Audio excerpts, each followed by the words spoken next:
is not only appropriate for them, but also appropriate for the communities in which they are housed. I thank my honourable friend for his question. Let me reassure him we work closely with local authorities, accommodation providers and safeguarding partners to ensure that families and vulnerable individuals receive the support that they need throughout any move, and that is true across the whole of the UK. We do understand that hotels themselves can impact community tensions, and whilst people have a right to protest peacefully, nobody has the right to intimidate communities or vulnerable families. Mr. Speaker, and just building on the last question, RAF Linton on Ouse, where 1,500, up to 1,500 asylum seekers may be put, will be open gates, and it's a village of 600 adults, and close to that is a primary school. So may I ask the Home Secretary, in light of the comments about community cohesion not being in schools nursery, will she now rule out RAF Linton on Ouse as an inappropriate site because of the proximity of the primary school? Let me say to the honourable gentleman, no decision has been taken, and all of these factors, including other community assets, schools, community facilities, are taken into account as part of the decision making. Thank you, Mr. Speaker. The government and I inherited 3 asylum hotels in Bournemouth, and I know that the Minister is working through a complicated process to close the hotels in Bournemouth. I have asked on the 5th of January, the 9th of February, the 9th of March, the 8th of June, and today, whether the government have positive news about the closure of any of the asylum hotels in Bournemouth. Can the Minister give an update, please? Home Secretary. Let me thank my honourable friend for the tremendous campaigning that he has done in this House on behalf of his constituents, and let me say to him there may be further good news to come, but this government has a commitment to get out of all asylum hotels by the end of the Parliament, and we are on track to do that. Sir Julian Lewis. Thank you, Mr. Speaker, and can I thank the Home Secretary for what she said about Anne, whom I first met over 50 years ago, and she was as formidable as an undergraduate as she later became in later life as a mature politician. I believe that nobody other than the present Home Secretary on the Labour benches could do more to tackle the asylum problem than she is doing. But having said that, this strategy of moving people out of hotels and into camps or dispersing them can only ever work if other people are not coming in constantly to replace them. So what plans does she have for truly deterring people so that they know that if they embark on a small boat, they will physically not be allowed to melt into British society in the future? Well, I thank the honourable gentleman for his question. He's right that in order to deal with this problem effectively, we do also need to reduce the inflow of people coming across the channel. He will know we're debating a bill later today with measures designed to do just that, as well as the wider policy changes that I have announced since I have been Home Secretary, designed to change the calculation of those who are in the north of France looking to get on a boat to come to this country that way. I think he is signalling, of course, the Conservative Party's previous policy of the Rwanda scheme, which he will know we disagree with that as a deterrent, but we are working on all and every other measure in order to deter those people from making those journeys in the first place. Spokesperson Max Wilkins. Thank you, Mr. Speaker. The NAO reported last year that the cost of asylum accommodation contracts had more than tripled from under 5 billion to more than 15 billion. Clearly, they're bad value for money, they're bad for communities, and they're bad for the asylum seekers themselves. The member for Makerfield has stated his ambition to activate the break clause in these contracts. Given that he is set to become Prime Minister next week, is the Home Secretary planning to rip up the agreements? Well, those are contracts that we inherited, and they will be retendered under this government to ensure that we drive value for money across those contracts. He will know, of course, the cost of asylum accommodation has come down, asylum accommodation and support has come down by over £1 billion since this government came to office, and we will continue to make progress on that. James McCleary. Question number 4, Mr. Speaker.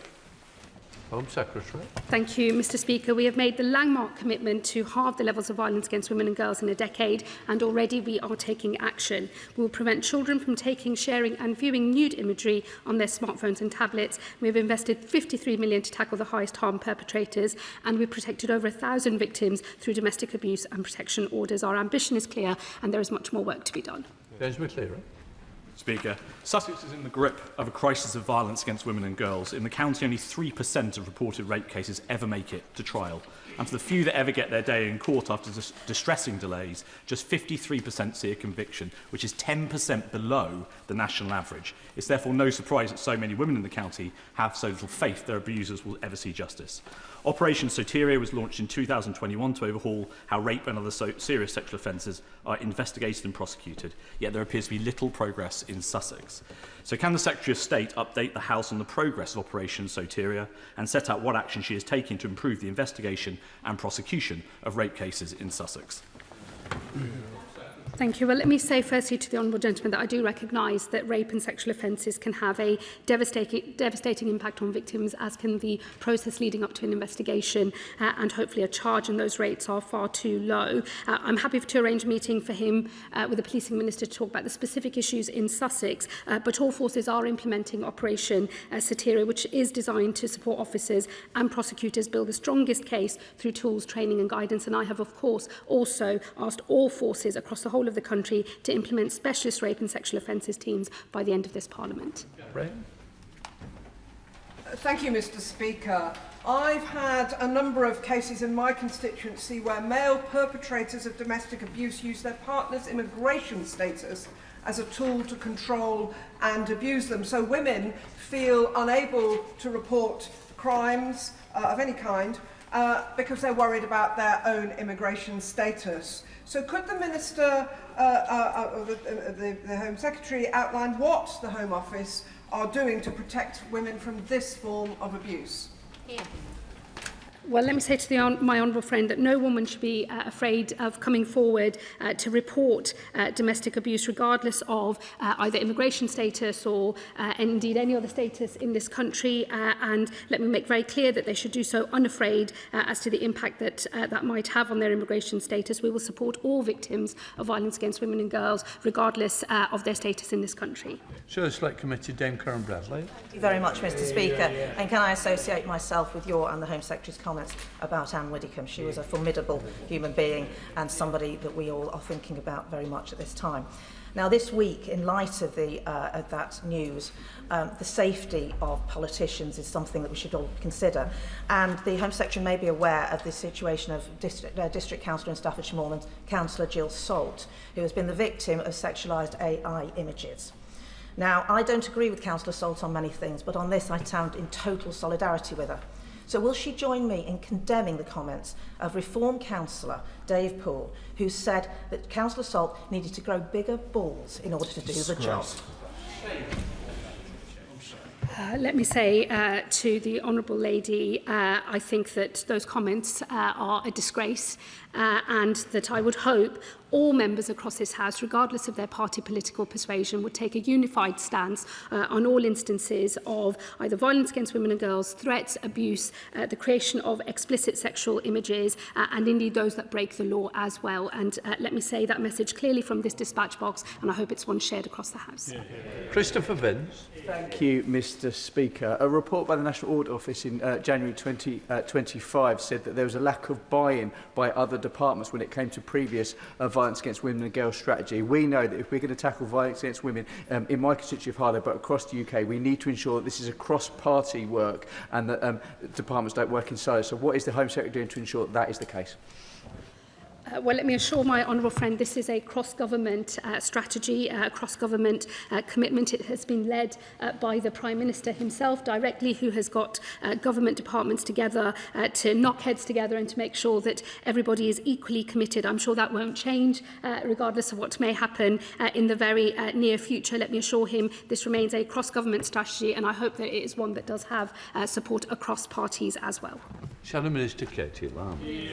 Thank you, Mr. Speaker. And I would like, if I may, just to echo your tribute to a predecessor of mine, Anne Widdecombe. She was an exceptionally effective Member of Parliament, has been a really tough act to follow and is very fondly remembered in the Weald.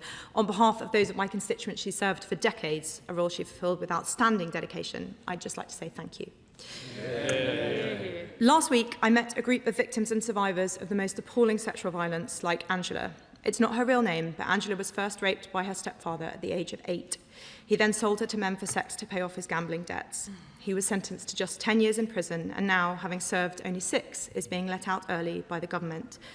My question to the Home Secretary is one that those women were asking. Why did they endure the years of pain and danger it took to have their abusers put in prison, only for this government to let them out again after such a short time? Well, let me say to the Honourable Lady, of course I recognise the strength, feeling and the experiences of all of these victims and survivors of the most appalling abuse. And I'm pleased that in this case that justice was sought through the criminal justice system. Too often many victims don't come forward at all. She will know that what the Justice Department are focusing on is to make sure that we do not run out of prison places in this country. Over the last 14 years of the Conservative government, only 500 places were added to the whole of the prison estate. And it's a crisis that I, in fact, directly inherited when I came into government, and I do know how precarious the number of prison places in this country has been. And I hope she will agree that for all victims and survivors, the most important thing is to make sure that we never run out of prison places in this country again. James Aston. Number 5, please, Mr. Speaker. Home Secretary. Thank you, Mr. Speaker. With your permission, I will group this question with questions 7, 9, 15, 20 and 22. Last year saw over 3,000 illegitimate premises raided and nearly 1,000 arrests. I have provided £30 million of additional funding over the next 3 years to go even further, and as a result, thousands more businesses will be raided, hundreds will be arrested, and millions in cash will be seized as part of a permanent national crackdown. James Hudson. Thank you, Mr. Speaker. High street crime and shoplifting remains a key concern for my constituents who have seen some pretty awful examples. My local police have had some successes and they are running local initiatives on high streets that are starting to deliver results. Can I ask the Home Secretary, because there will be other such examples around the country run locally, can we make sure as well as national initiatives we are gathering together those localised ones and those local successes, bringing them together and sharing that good practice to make sure we're bringing it all together as part of an attempt to clean up our high streets? Well, let me thank my honourable friend and pay tribute to the work that is happening in his local area, and let me reassure him that we are working from the Home Office very closely with our colleagues in the Communities and Local Government Department as part of the government's wider strategy for high streets. This is of course a criminality-focused crackdown to deal with some of those businesses that we know are front organisations for other criminal behaviour, but we will be working with our colleagues closely, and I'll make sure that all of those good examples are used as a spur for others to take action too. Patrick Herbert. Thank you, Mr. Speaker. These criminals on the high streets, they move quickly, but the government response has tended to be too slow over many years. So, can I ask, when will the current pilots finish? How will success be judged? And when will every town in Britain be able to say that they benefit from what works? Well, firstly, let me say to my honourable friend, this is not a pilot. It is the real thing. I've made funding available to every force area in the country to take part in this national crackdown. And in addition, I provided enhanced funding to 3 hotspot areas where the need is greatest. But success, I would say to my honourable friend, means more shops closed, more criminals arrested and more cash seized.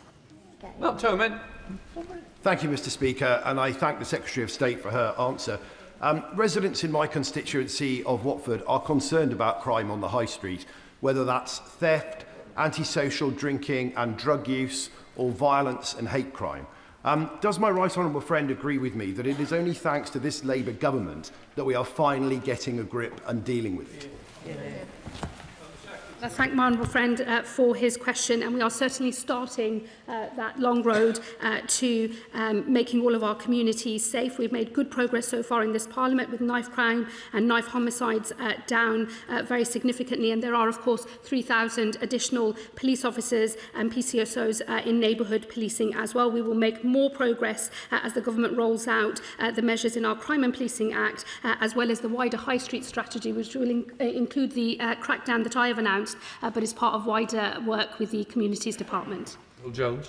Thank you, Mr. Speaker. Many of my constituents want to see tougher action against the criminals who hide behind businesses such as the rogue barber shops and the vape shops and the mini-marts, a blight on many high streets in my constituency. So can the Home Secretary update the House on what the government is doing to tackle this type of offending and get these dodgy shops closed once and for all? Well, I thank my honourable friend, and that is precisely what this new national crackdown is designed to do. The additional money will put more officers on the street to raid these dodgy shops and other premises, and we're also providing funding for trading standards and HMRC as well, because we know that this is a multi-layered problem and it does require assistance from other professionals as well. Immigration enforcement will also receive additional funding as part of this crackdown. We are determined to make sure that our high streets are safe places for communities to use. Harpley Chapel. Not here. Jill Jump. Thank you, Mr Speaker. Many seaside towns like Rhyl and Colwyn Bay in my Clwyd North constituency are working really hard to regenerate their high streets and attract investment. Can the Home Secretary confirm that the High Streets Organised Crime Unit will ensure that coastal towns facing issues with organised criminal activity receive the same support as larger urban centres? Let me very clearly offer my honourable friend that reassurance. The nationwide crackdown, which is led by the National Crime Agency, will involve enforcement activity across the country, including in coastal areas like hers. Enhanced funding is currently available for all police forces to bid for via the National Crime Agency, and I'd encourage my honourable friend to make sure her force is involved. Alberta Costa. Thank you, Mr Speaker. Why was the effectiveness of the High Streets Organised Crime Unit completely lacking when 2 weeks ago BBC journalist Sue Mitchell and her excellent team exposed the case of Mr Twana Jamal working in such a high street business right next door to my constituency office? And why has the Home Secretary and none of her ministers had the courtesy to respond to my correspondence asking for an urgent meeting on this nationally significant case involving a convicted human trafficker? Well, let me say to the honourable gentleman, I'm not aware of his correspondence, but I will chase that up when I get back to the department later this afternoon and ensure he receives an appropriate response. He will know, of course, that there is a live investigation at the moment, so I can't comment on any of the details of that, and certainly not the operational details of that, but I will make sure that he is updated in an appropriate way, given he's a local Member of Parliament. Lee Dillon. Thank you, Mr Speaker. High streets are already under pressure, as I've seen with our local fight to keep the Thatcham and Hungerford post office open, and retail crime and antisocial behaviour make that pressure worse. So can the Minister expand on how the High Streets Organised Crime Unit remit will extend to smaller market towns like Hungerford, Thatcham and Newbury, and villages like Lambourne? Well, let me assure the honourable gentleman it is a national crackdown. It is led by the National Crime Agency, and I have provided funding for all forces, regardless of the type of area that they represent, to be able to bid in order to get the enhanced activity in their areas. And I would encourage him to talk to his force about what they are doing to make sure that they get their share of that money. Sir Ashley Fox. Mr Speaker, Bridgewater High Street has many excellent independent businesses like Styles Menswear, Soda and Rye, and Elise and Louis. But there are also too many dodgy Turkish barbers and criminal enterprise selling illegal cigarettes. So will the Home Secretary outline what additional she will give Avon and Somerset Constabulary to get rid of this menace on our high streets?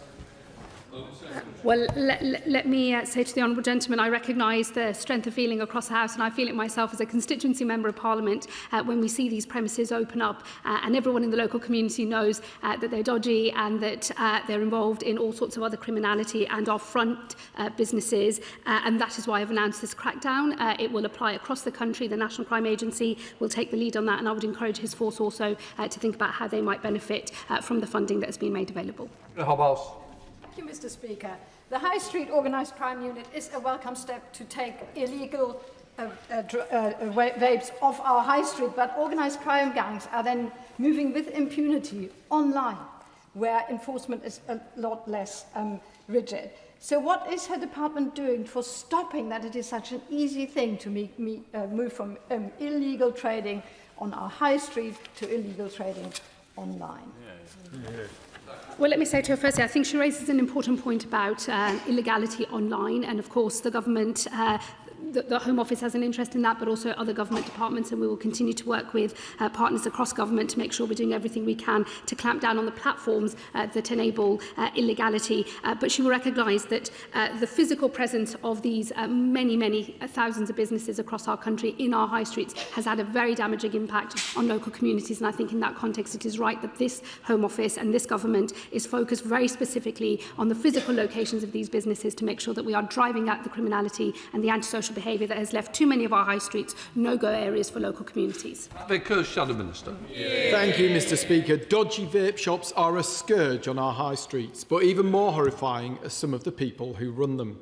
Tuana Jamal, convicted in France and described as the godfather of people trafficking, has reportedly been found in Leicestershire running 2 vape shops.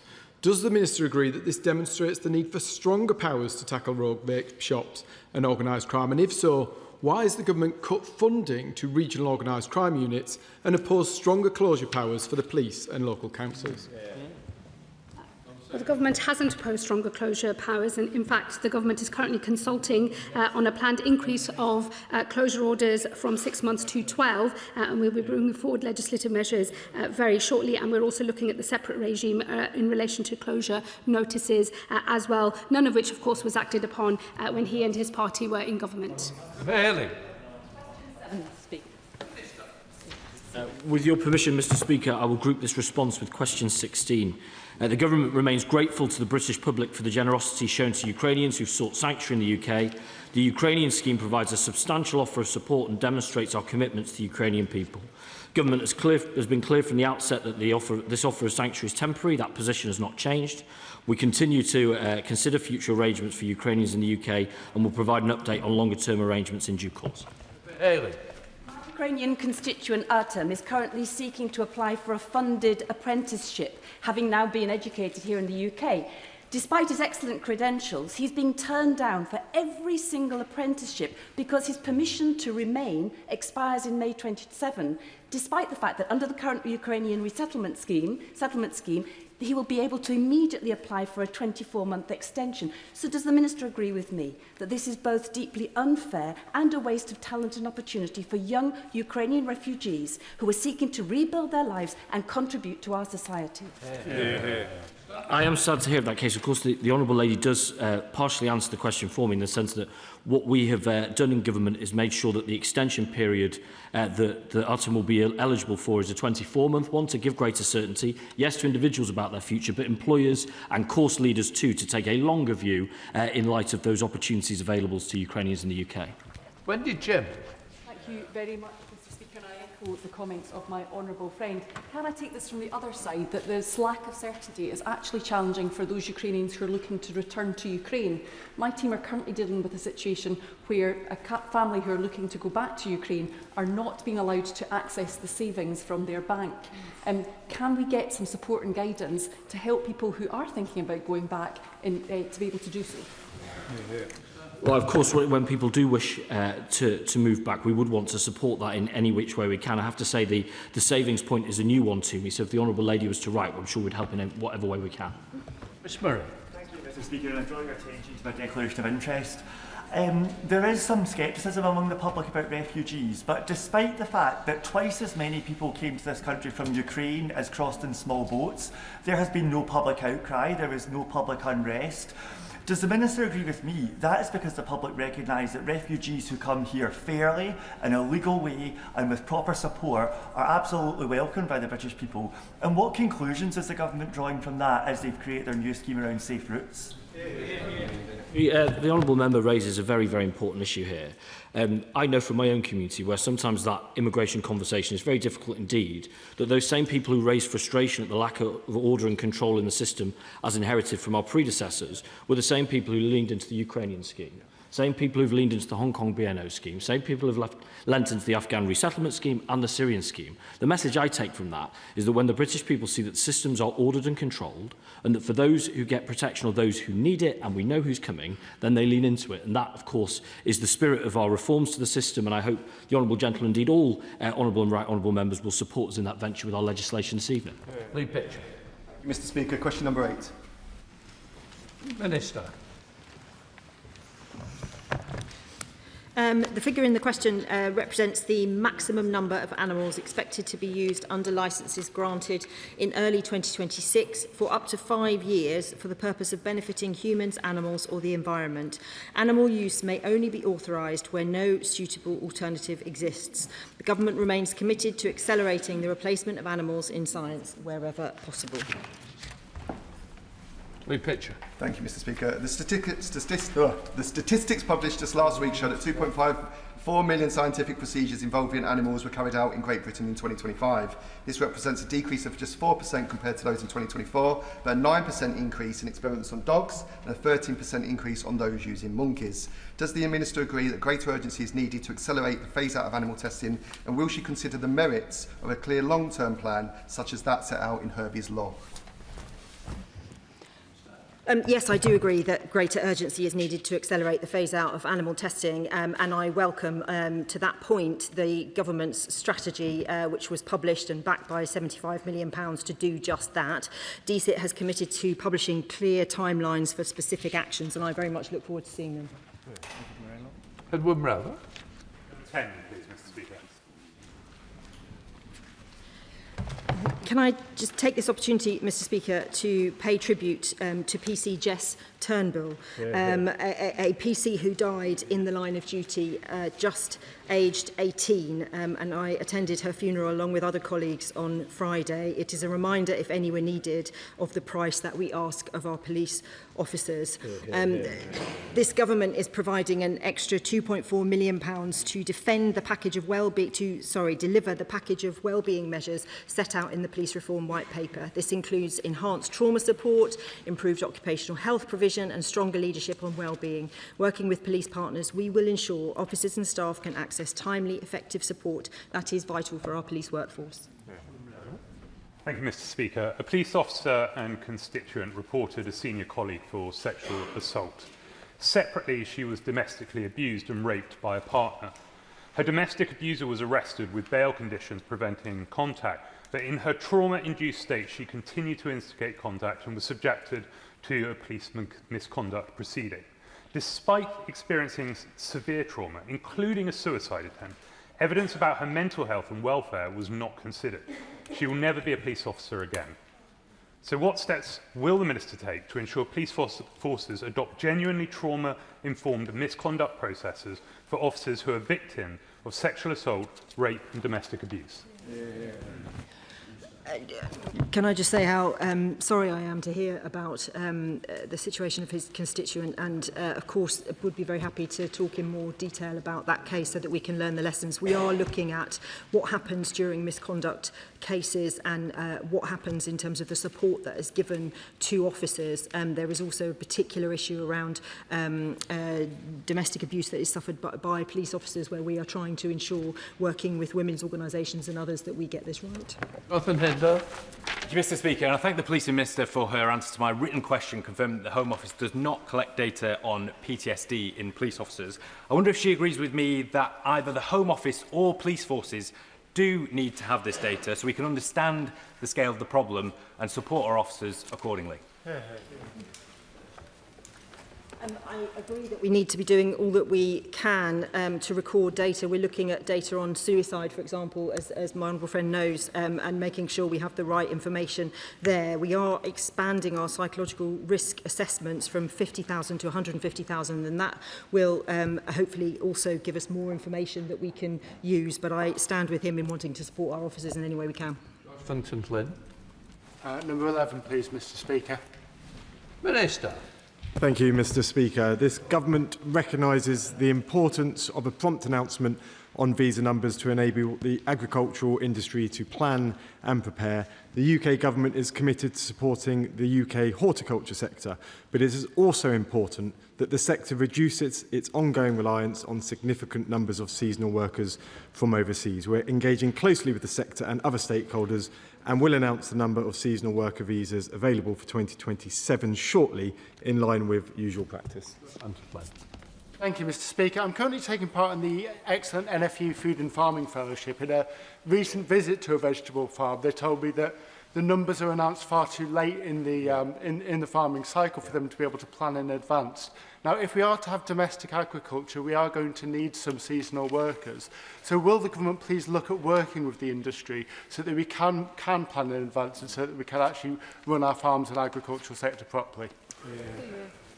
Absolutely. I thank the Honourable Member for his important question, and I will ensure that we work closely with DEFRA, we already are, and engaging with the sector to ensure that the announcement on numbers is timely, as it needs to be, so that they can plan their growers. Swallow. Number 12, please, Mr. Speaker. Minister. Thank you, Mr. Speaker. We assess that the route has been a success. Since it launched, more than 170,000 Hong Kongers have moved to the UK, and thousands have now been granted settlement under the route. The government remains steadfast in its support for the Hong Kong community in the UK and those who will arrive in future. Thank you, Mr. Speaker. The Hong Kong community in Bracknell Forest have welcomed the announcement of the continuation of a 5-year settlement route for B&O visa holders, as well as the expansion to adult children. But real concern remains around changes to language and income settlements, as well as concerns that Hong Kongers prosecuted by the Chinese state under the national security law are seeing delays to accessing ILR status. So could the Minister set out when clarity will be given to my constituents on these really important issues? Because it is right that we stand by the Hong Kong community, given our long and historic ties. Thank you, Honourable Member, for his question. We have, of course, consulted widely on settlement, and we are considering the responses and will bring forward reforms at the earliest opportunity. In the meantime, of course, those on the B&O route can continue to apply, and the service standard for those on that route continues to be 6 months. If there are any individual circumstances, please do grab me after and we can go through that. So unless you can. Mr. Speaker, Anne Widdecombe was a force of nature, and my heart goes out to all her friends and loved ones. The B&O route has provided sanctuary for Hong Kongers fleeing the autocracy of the Chinese Communist Party, but its effectiveness should not be measured in visas granted, but whether people are actually safe here. B&Oers live under CCP bounties, doxing and surveillance. Yet a year after the Foreign Influence Registration Scheme went live, not one person or one company has registered as working or taking money from the Chinese state, and the government still refuses to put the Chinese Communist Party in the enhanced tier. So does the government really believe that not a single organisation in the UK is engaged in political influence on behalf of the Chinese Communist Party? And if not, how many investigations have there been into those failing to disclose? And the annual report on furs was due to be reported by the end of June, Mr. Speaker. So is the government planning on sneaking it out behind the summer recess to hide their failure to protect us and Hong Kongers from the Chinese Communist Party? I thank the Honourable Member for her very important point, and it is essential that we keep those who are here safe. The Security Minister is keeping this under review and will write to her in due course. John Whitting. Number 13. Minister. In England and Wales, there were 145,550 full-time equivalent police officers as of September 2025 and 146,868 police officers as of September 2024. This government is focused on putting officers where the public expects to see them, back on the front line, keeping our community safe. We have already delivered more than 3,100 additional police officers and PCSOs into neighbourhood roles.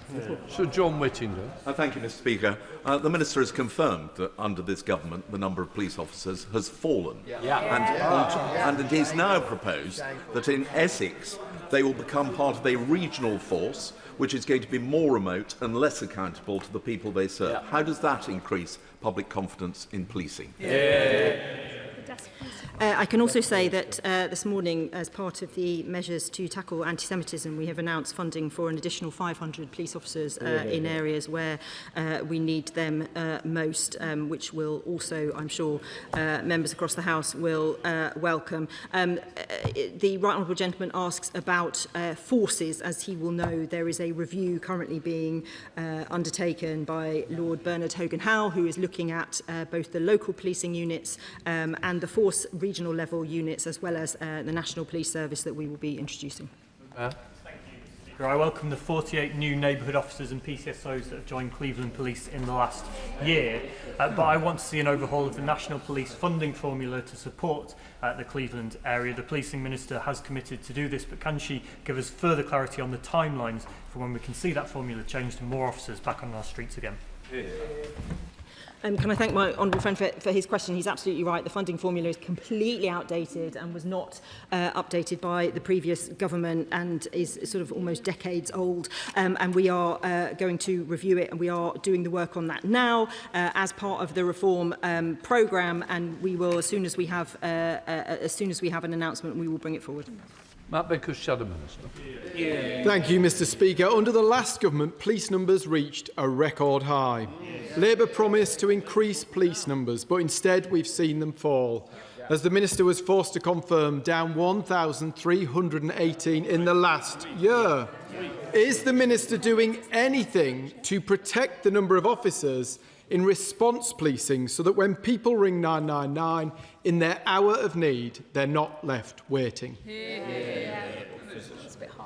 As the Shadow Minister knows, and as we replay every time in this place, the previous government cut the number of police by 20,000. They then recruited 20,000 and they put 12,000 of them behind desks, which is not where the public want them to be. We have put 1,300 officers back onto our streets. We will put 13,000 of them back on our streets by the end of this Parliament. And a statistic to end this question, under the last 2 years of the previous government, shop theft rose by 60%. It has just fallen by 1%. We are turning the tide on the terrible crime that the previous government oversaw. Thank you, Mr. Speaker. Number one. Home Secretary. This weekend, an event in Suffolk was due to be attended by over 10,000 Muslims. Instead, it ended early because the police had become aware of a credible threat to the lives of those present. They acted with speed and skill, and I thank Suffolk Police, Counter-Terrorism Policing and the organisers for their swift and effective response. Thanks to their actions, those attending the UK Ijtima in Barham were kept safe. 12 individuals have now been arrested as part of an investigation led by Counter-Terrorism Police, which they describe as extreme right-wing terrorism related. This investigation is at an early stage and we must give them space to pursue their lines of inquiry, and I know the police will provide further updates. But let me say, we must all stand united against hatred.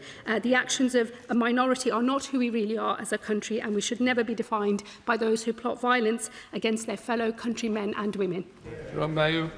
Mr. Speaker, given the reports in the press of yet another U-turn being forced on the government by the revolting backbenchers, does the Minister still believe that the qualifying period for indefinite leave to remain should be increased from 5 years to 10?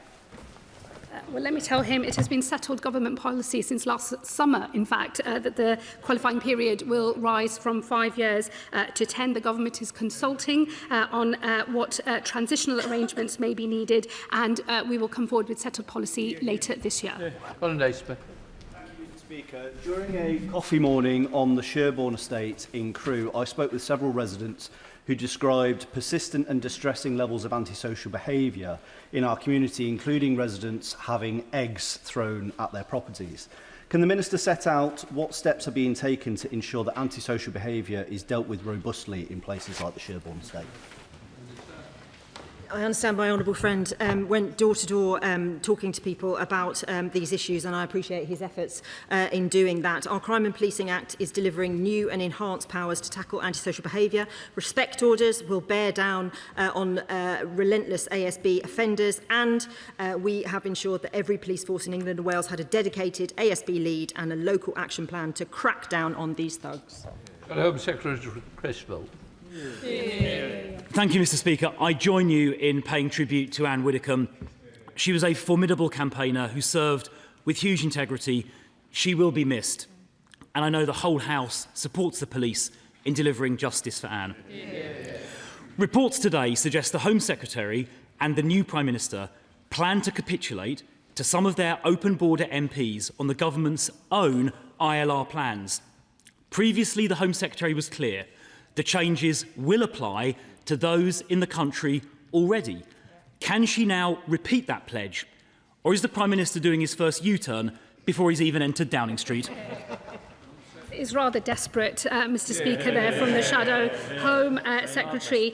He knows that the position is exactly as was set out in the consultation which was published by this government, where we have consulted on transitional arrangements for those who are already in country. It is settled policy that the qualifying period will rise from 5 years to 10.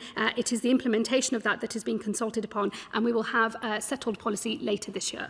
Well, Not quite as clear as she was previously. Mr. Speaker, vile rapist Shabir Ahmed must be deported back to Pakistan along with all eligible rape gang perpetrators. Separately, survivors like Fiona Goddard have said they are terrified at the prospect of rape gang perpetrators being released early from prison in the coming weeks.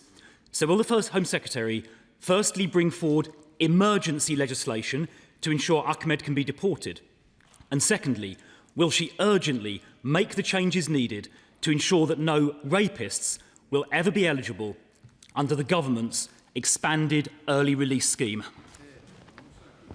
Well, let me say to the Shadow Home Secretary, firstly, he knows that the issues in relation to Shabir Ahmed and his deportation from this country are exactly the same as his government faced when they were in power. There is both a legal challenge as well as a practical one. I will be dealing with the legal issues later today, Mr. Speaker, when we have our debate on the immigration bill, and the government's work on the practical hurdles to deportation continues between myself and the Foreign Secretary and others in government as well. And let me just say to him on releases from prisons, it is his government that allowed the situation in our prisons to get to a dangerous level. We all but ran out of prison places under his government, and under this government we will never run out of prison places again.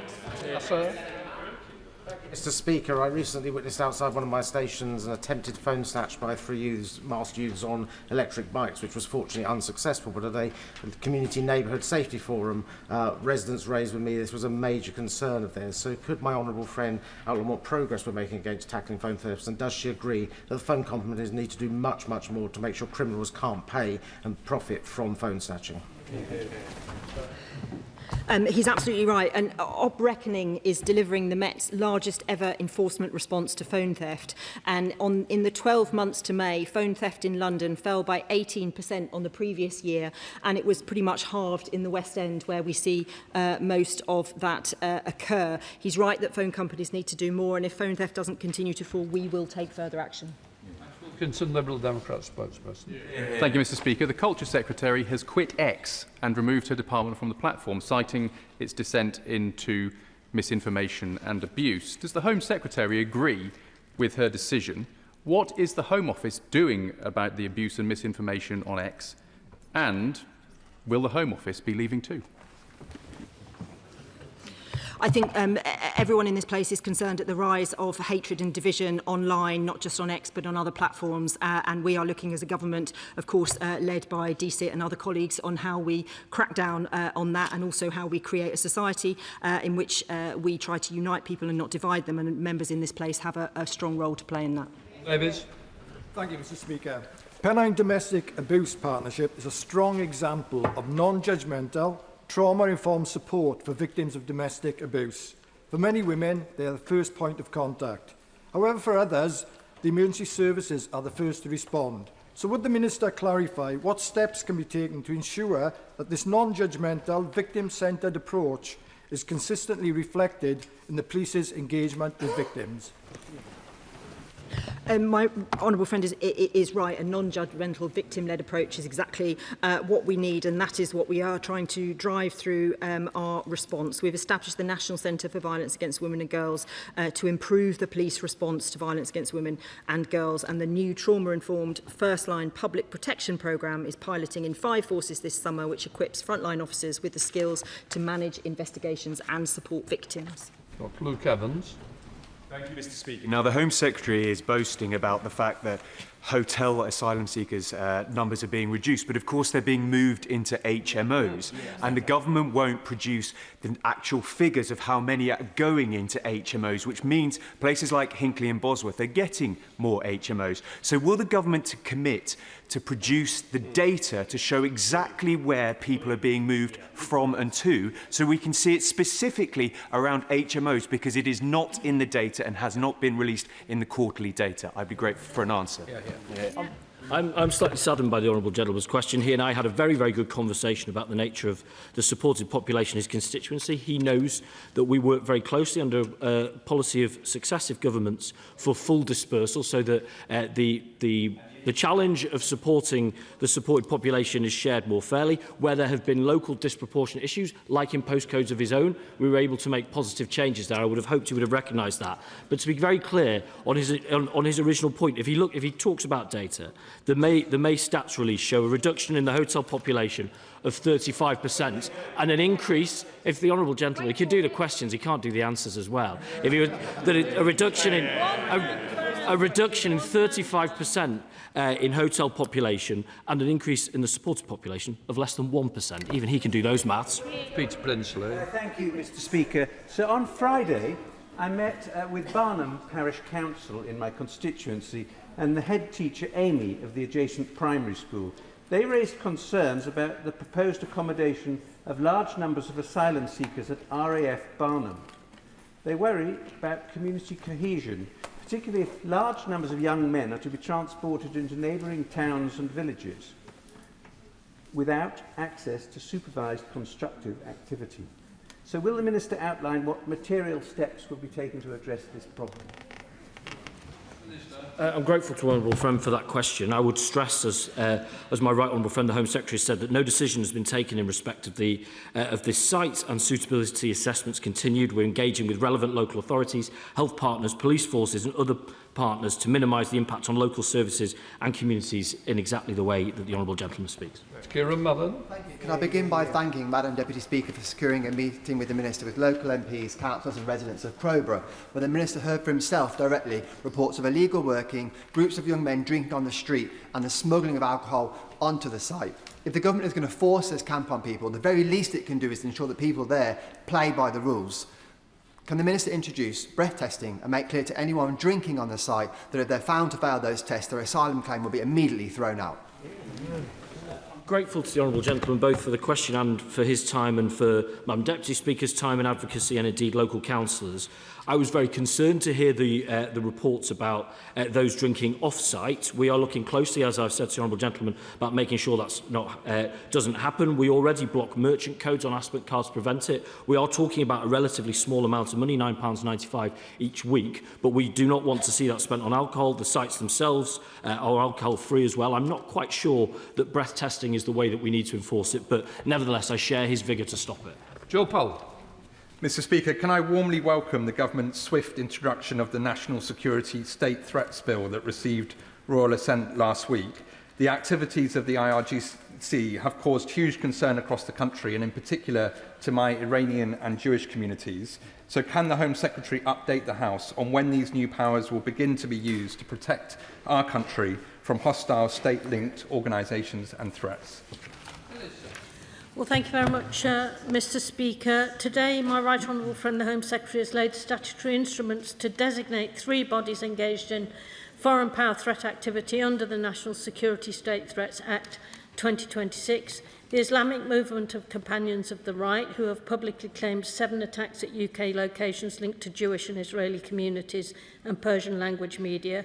Iran's IRGC and Russia's GRU volunteer Corps. Designation will make it an offence to support, assist or obtain benefits from any of these organisations. Thank you, Mr. Speaker. As the House will know, the Home Office does not routinely publish figures on the number of small boat arrivals who abscond or whose whereabouts subsequently becomes unknown. Now, given the Department holds case records that would allow this to be calculated, will the Home Secretary commit to publishing it periodically so the House can properly scrutinise the scale of the problem? Well, the honourable gentleman will know of the 70,000 people removed by this government, 41% up on our predecessor, but he mentions very good point around data. That's been the subject of our response to a recent ICIBI report. We are looking at it closely. We do want both colleagues in this House but the public at large to have the best possible data to work from so we can have the most informed conversation possible. Jonathan Hender. Mr. Speaker, the Police Federation is the only staff association police officers can join to represent them, and yet the Chief Executive has paid himself £1.4 million over 2 years from members' subscriptions. So does the Minister agree with me that frontline police officers have lost confidence in the national leadership of the Federation and should be allowed to set up an alternative?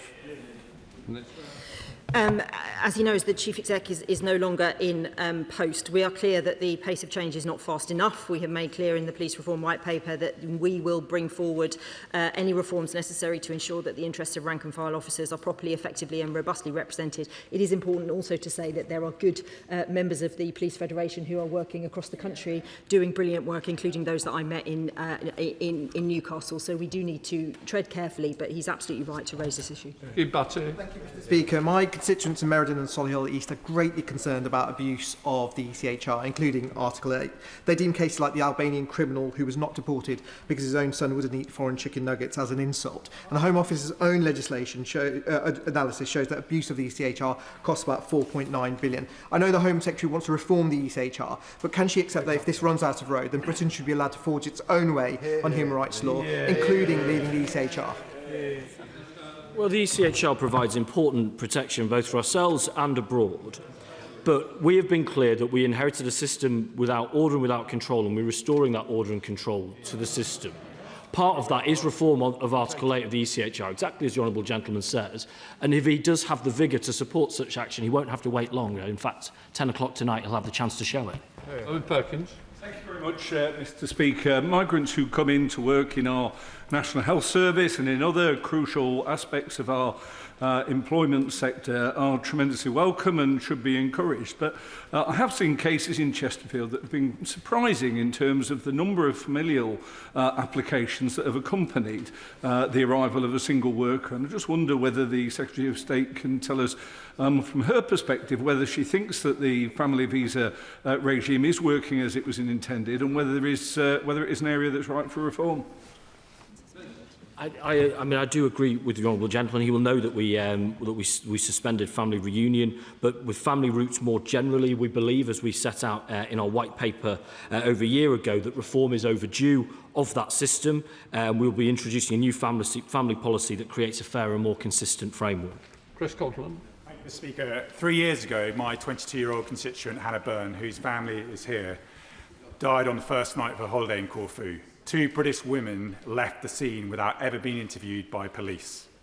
We know the Greek authorities have submitted 2 requests to the Home Office for mutual legal assistance, but the family know little else. Will the Minister meet with me and the family to help them get the closure and answers that they so desperately need? Thank you, Mr. Speaker. Firstly, I'd like to extend my sincere condolences to the family following the tragic death of Hannah. But you'll appreciate that in line with legal confidentiality obligations, I can neither confirm nor deny whether a request for mutual legal assistance has been made or received. And it would be inappropriate for me to comment on an investigation in another jurisdiction. I am happy to meet the Honourable Gentleman if that's what he wishes. David Smith. Mr. Speaker, 2 months ago, my constituent and farmer Ian McKee was subjected to a burglary in which his workshop was broken into and a quad bike was stolen. According to Mr. McKee, this is a crime that is happening more frequently, more boldly in North Northumberland. So what reassurances can the Minister give me about rural crime and the seriousness with which the government is taking it? Can I say how sorry I am to see his constituent being a victim of crime in this way? Of course, we are funding the Rural Crime Unit and we are putting neighbourhood police back into every neighbourhood. That includes our rural areas where every single person, wherever they live, will have a named contactable officer that they can get in touch with. We're also doing what we can in terms of legislation to stop this kind of crime, but I'm happy to speak to him again about it. Pete Wishart.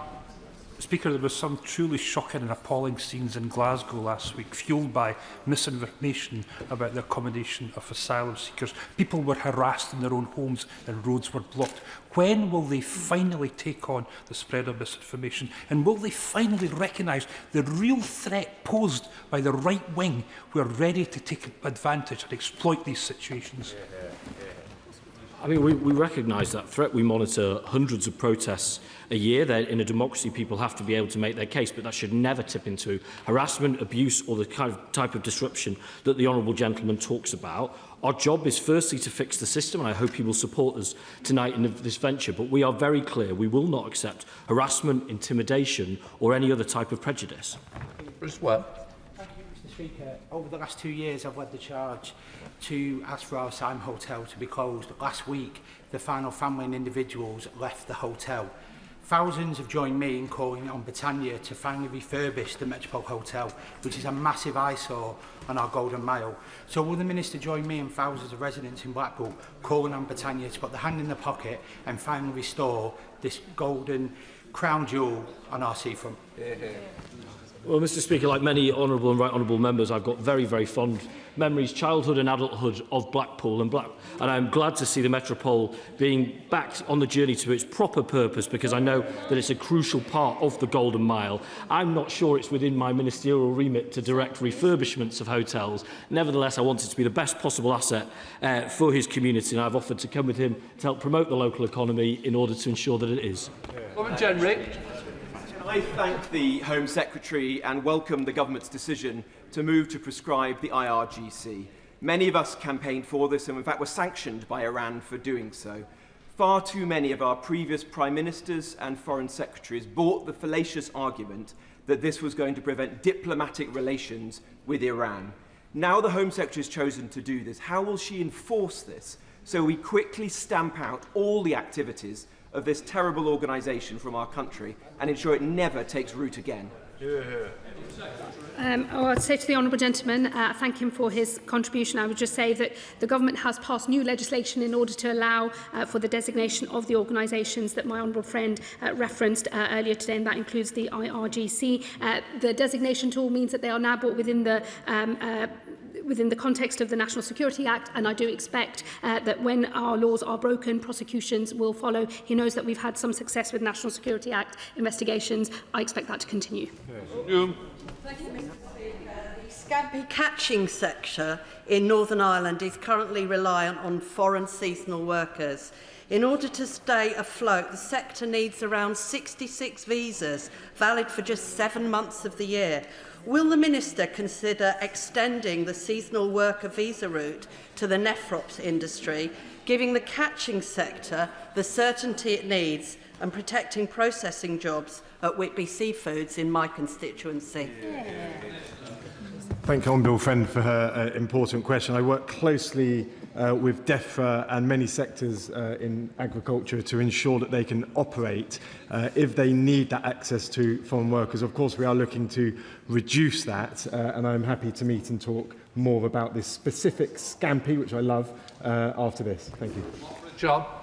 Can I thank the Asylum Minister for his professional courtesy in calling me on Friday to say that the asylum dispersal plans for Stoke Heath in my constituency have now been scrapped, and I'm very grateful for that, and it's a great relief to many residents. It was a completely inappropriate location from the get-go.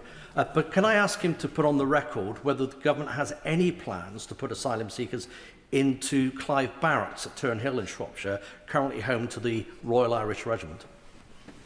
Grateful for that question and the spirit the honourable gentleman offers it. I would recognise his advocacy in helping us understand that it was the wrong thing in the wrong place. But I know, not totally different to the honourable gentleman's contribution, that now gets followed up with misinformation of people who were planning on creating division through asylum accommodation, now pointing at another site. So to be clear to him and to his constituents, we have proposed 3 new sites and the extension of time at 2 other ones. Those are decisions not finally made, but those are named sites, and those are the sites under consideration, not his.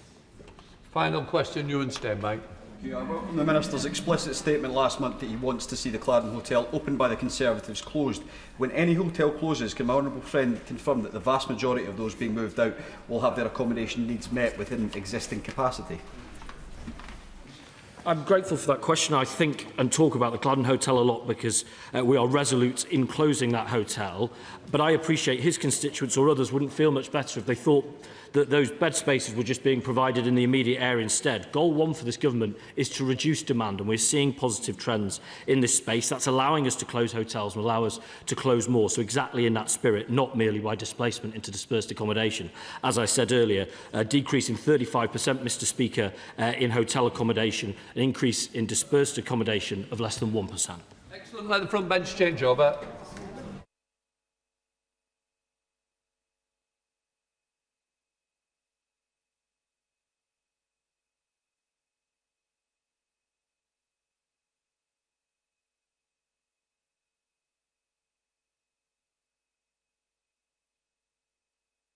Question, Sir James Cleverly.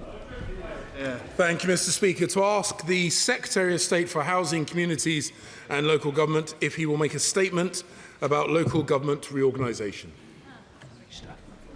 Thank you, Mr. Speaker. And I'd like to thank the right honourable gentleman for his question. Nearly 21 million people in our country are served by complex two-tier structures that divide responsibilities, slow down decisions, duplicate costs and blur accountability. Sure. The government's aim on local government reorganisation is clearer structures, stronger councils, quicker decisions, more homes and better services. We have set out the timetable. We are on track, and this includes making announcements on the remaining areas this week. My officials have written to councils to confirm the announcement will take place this week, and I am pleased at the progress made so far, with unitary councils for 5 areas announced and elections held in Surrey. Structural changes orders are being brought forward as planned, and we are on track for new councils to go live in April 2028. £63 million worth of funding is available to support transition costs, which we are paying directly to councils. Each new council will receive at least £900,000.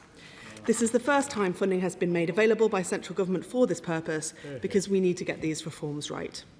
Local government reorganisation offers an opportunity for our communities to give local leaders the funding, powers and capacity to grow economies, build the homes their communities need, create better public services, improving the lives of the people we serve. And I thank the right honourable gentleman for the opportunity to set that out. Sir James. Thank you, Mr. Speaker.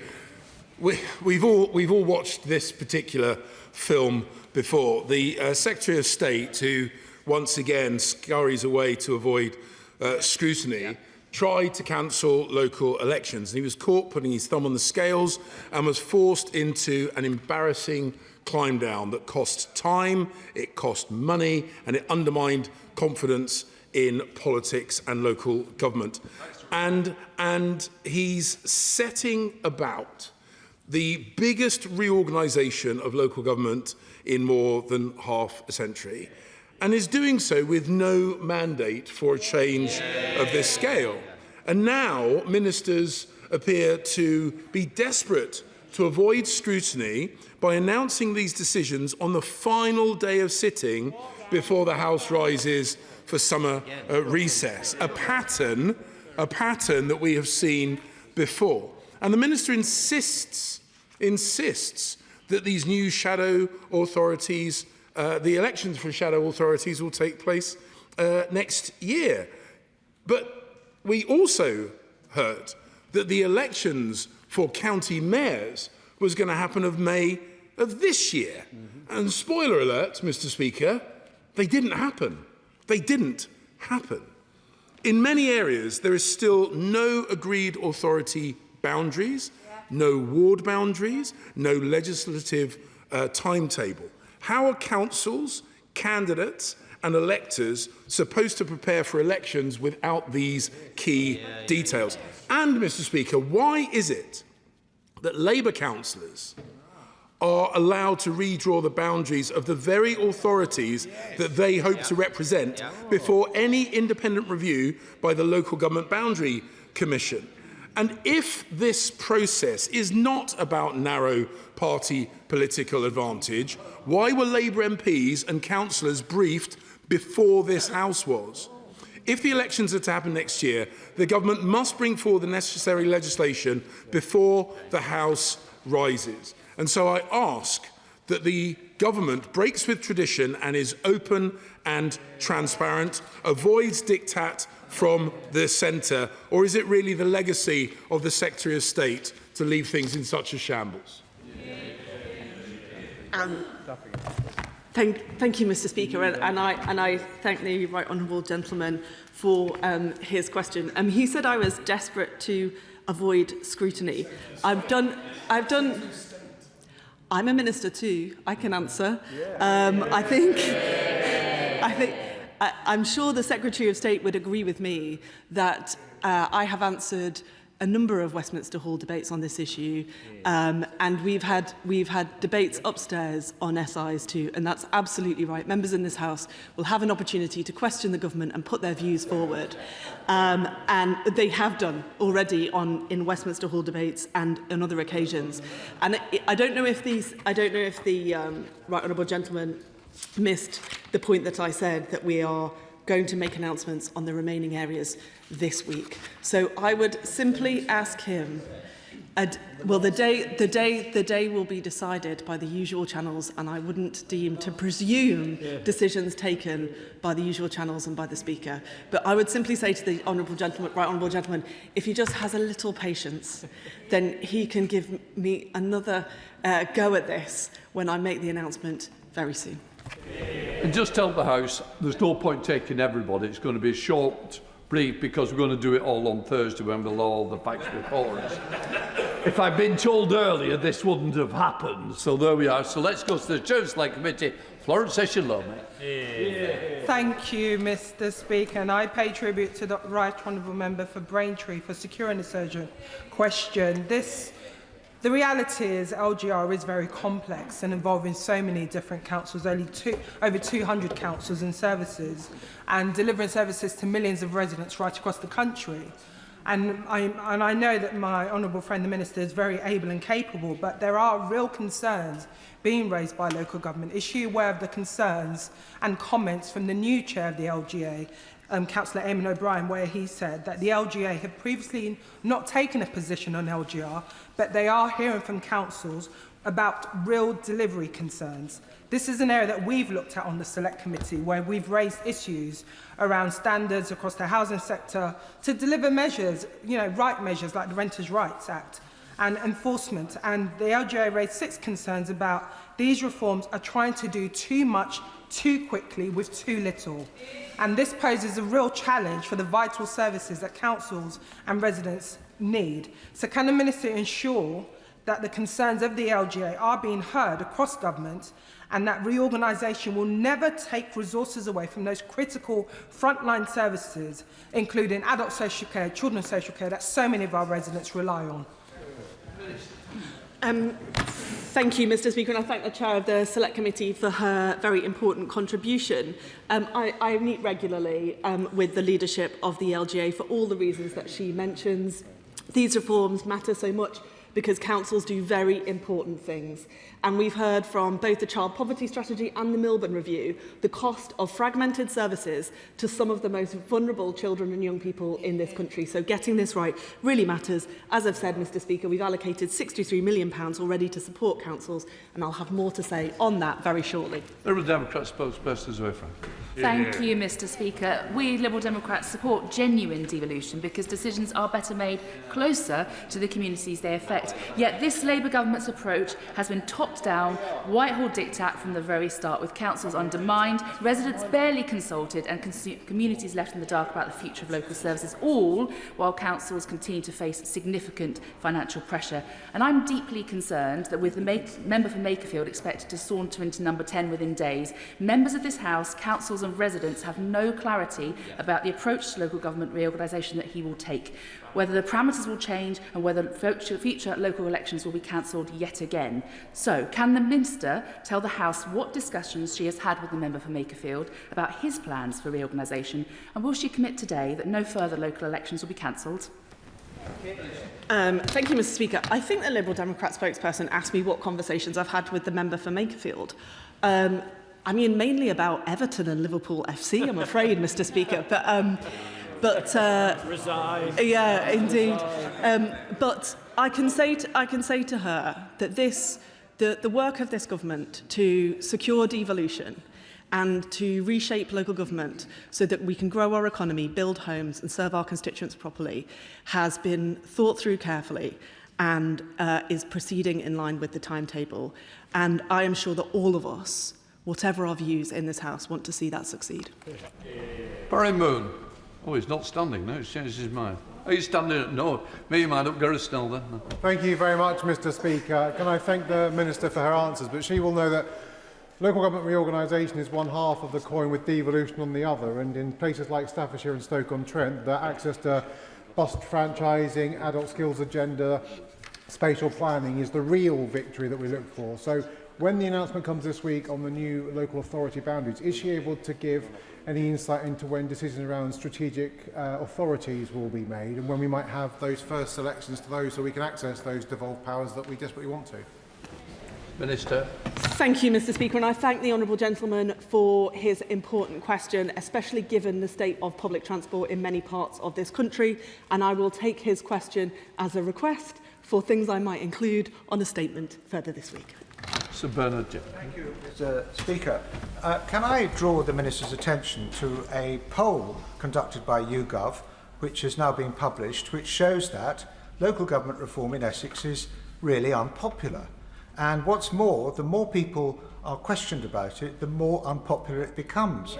So why won't we have a referendum in Essex to find out whether we really want local government reform instead of it just being something imposed by politicians who think they know better? Minister. Thank you, Mr. Speaker, and I thank the gentleman for his question. Obviously, like all of us politicians, I pay close attention to opinion polls. Oliver Ryan. Thank you, Mr. Speaker. And can I thank the Minister for her listening ear throughout this process? I know she'll make a bigger statement on Thursday, but can I just make a last-ditch attempt to her, while she's making her considerations, to keep Burnley and Blackburn very separate and to prioritise devolution in Lancashire so we can enjoy with the Mayor things like cheaper buses and business investment that the cities enjoy? Minister. Thank you, Mr. Speaker, and I thank my friend for his representations. Obviously, I can't respond directly to them, but as ever, I keep the views of members of this House under close watch. Dame Karen Bradley. Thank you very much, Mr. Speaker. In 4 days' time, it will mark exactly 2 years since I first explained to ministers how much the people of Staffordshire Moorlands do not want to be part of a Greater Stoke local authority, do not want to have devolution forced on them, and want to have their own say on who makes decisions about what happens in the Staffordshire Moorlands. So can I please implore the Minister, like my colleague, can we please have a referendum in North Staffordshire on what is going to be imposed on us, because we don't want it imposed, we want to have our say. Thank you, Mr. Speaker, and I'm sorry to disappoint experienced and knowledgeable right honourable members, but having referenda is not part of the local government reorganisation process, and I think it's very important that we hit the milestones of the timetable as we set out. Andrew Peck. Thank you, Mr. Speaker. There are several options being put forward in Cambridgeshire, Peterborough local government reform, which could benefit Peterborough greatly.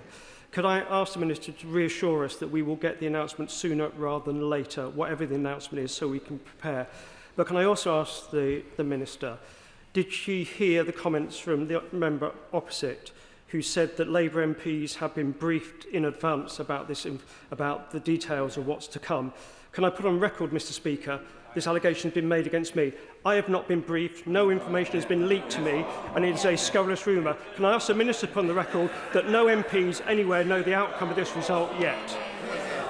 We don't accuse you of protesting too much, though, Minister. Thank you, Mr. Speaker. I think it's fair to say that I am chomping at the bit to try and make this statement, and I thank you for your support in helping us do that. And I think the honourable gentleman has made his point clear there.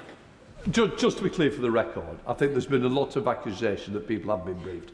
I can assure that I know of no briefing, including myself, which I was hoping I would have had. Daisy Cooper. Thank you, Mr. Speaker. The Liberal Democrat administration at Hertfordshire County Council has made huge strides forward in improving special education needs and disabilities, and we were delighted when the government lifted the improvement notice which had been imposed when the Conservatives were running Hertfordshire County Council. But just as families are starting to feel the benefit, we're really worried that local government reorganisation could disrupt the delivery of both SEND and social care. So can the Minister say a word or two about what support will be given to make sure that those essential services that support the most vulnerable people will not be disrupted by local government reorganisation? Thank you, Mr. Speaker, and I'd like to thank the honourable lady for her important and serious point. I've been working very, very closely with my colleagues in DFE on this. We've got a big change process underway. I'd be happy to speak to her about it further. Rachel Taylor. Mr. Speaker, and I really welcome the Minister's reassurance that an announcement will be made this week. There's been 2 proposals put forward for reorganisation in Warwickshire, and I, like my honourable friend, would also like to put on record my support for the 2 Warwickshire proposal, because it most accurately reflects how people consider services. But could she also say that the only people who seem to support the 1 Warwickshire solution are the Reform administration in Warwickshire that have failed to improve services on potholes, on buses, on SEND or on children's services. And therefore the people in my constituency of North Warwickshire and Bedworth will really welcome elections taking place in accordance with the schedule.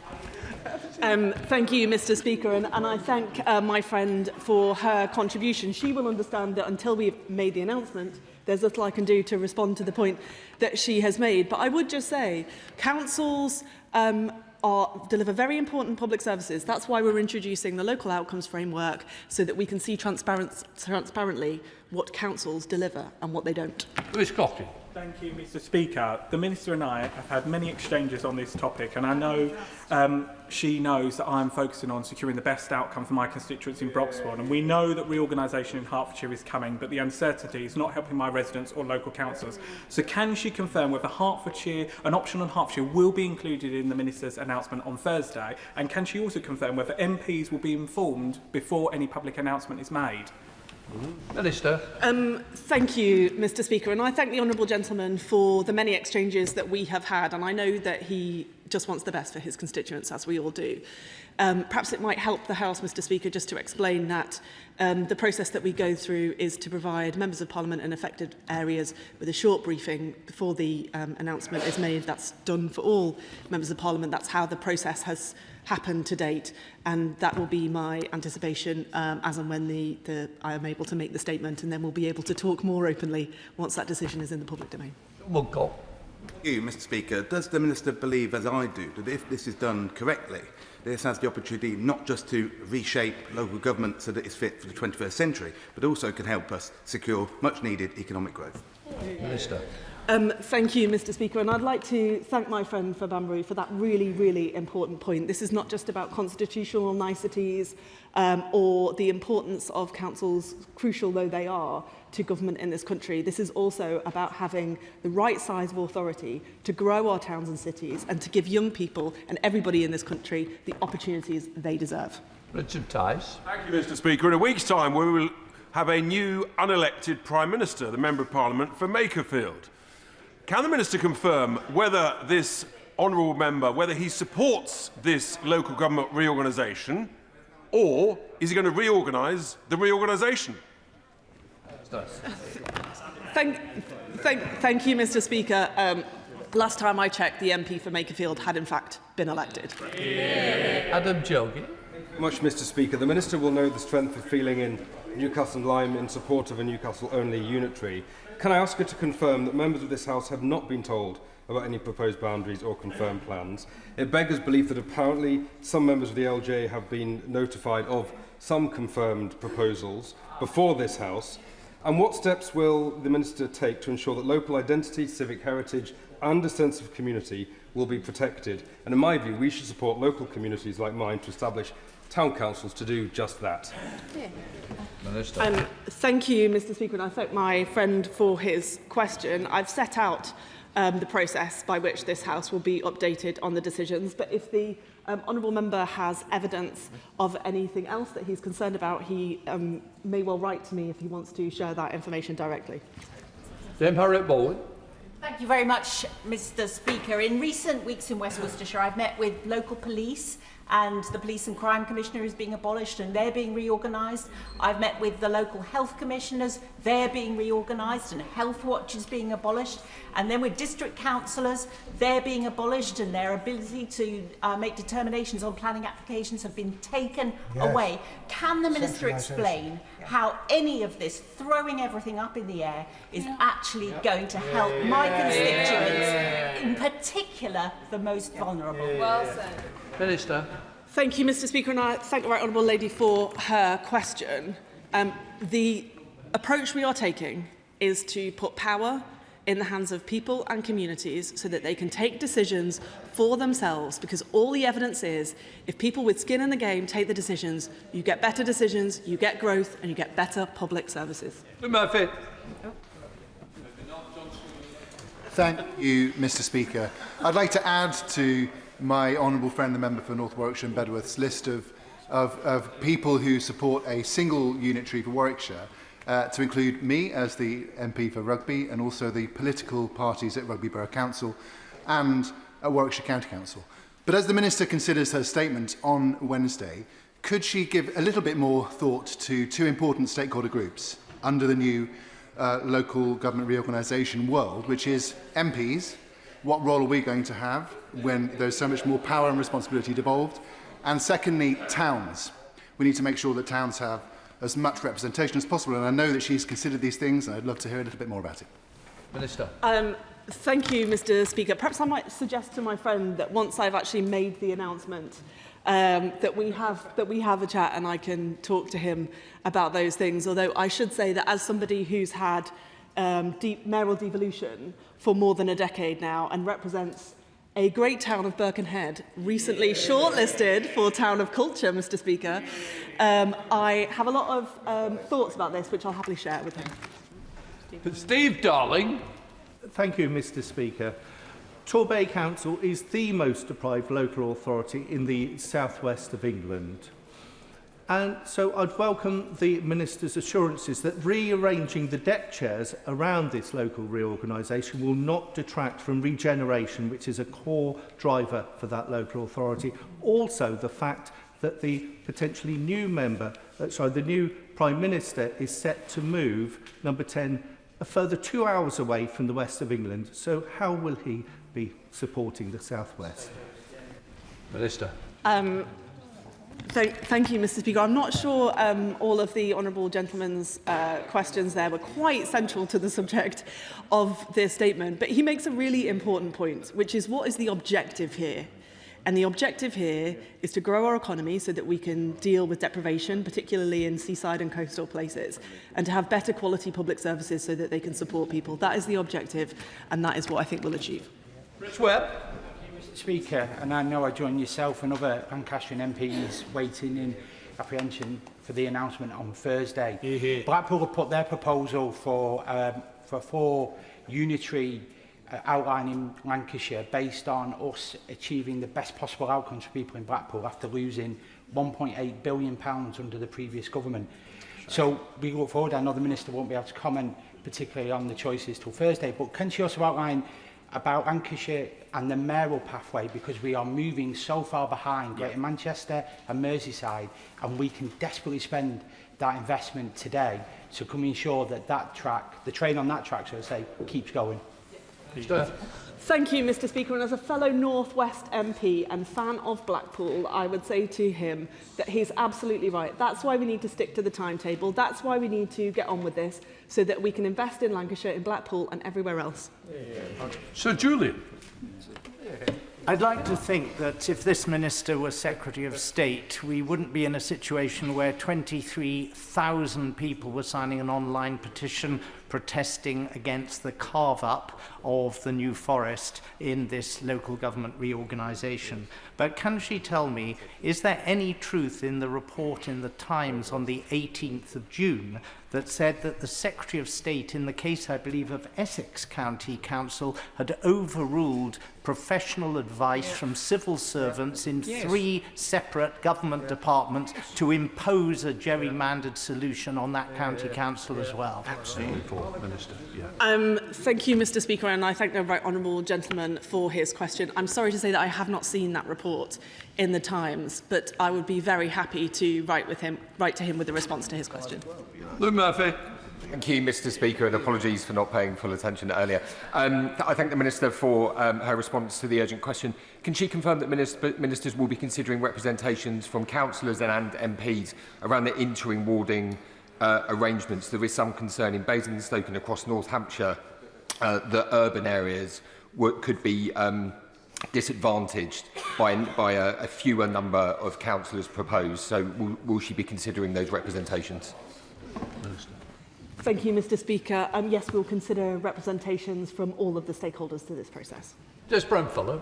Thank you, Mr. Speaker. Most areas that will have local elections next year know what their local authority boundary is going to look like, but for residents in West Sussex, they're still completely in the dark. And for my residents, specifically in Bursted and Pagham, they're really worried that they're going to be put into a coastal authority that risks being bankrupt on day one. So when the Minister comes to the House on Thursday, will she lay out how that deficit is going to be plugged, a potentially £45 million deficit for a coastal authority in West Sussex? And will she also rule out using one authority to pay for the deficit of the other?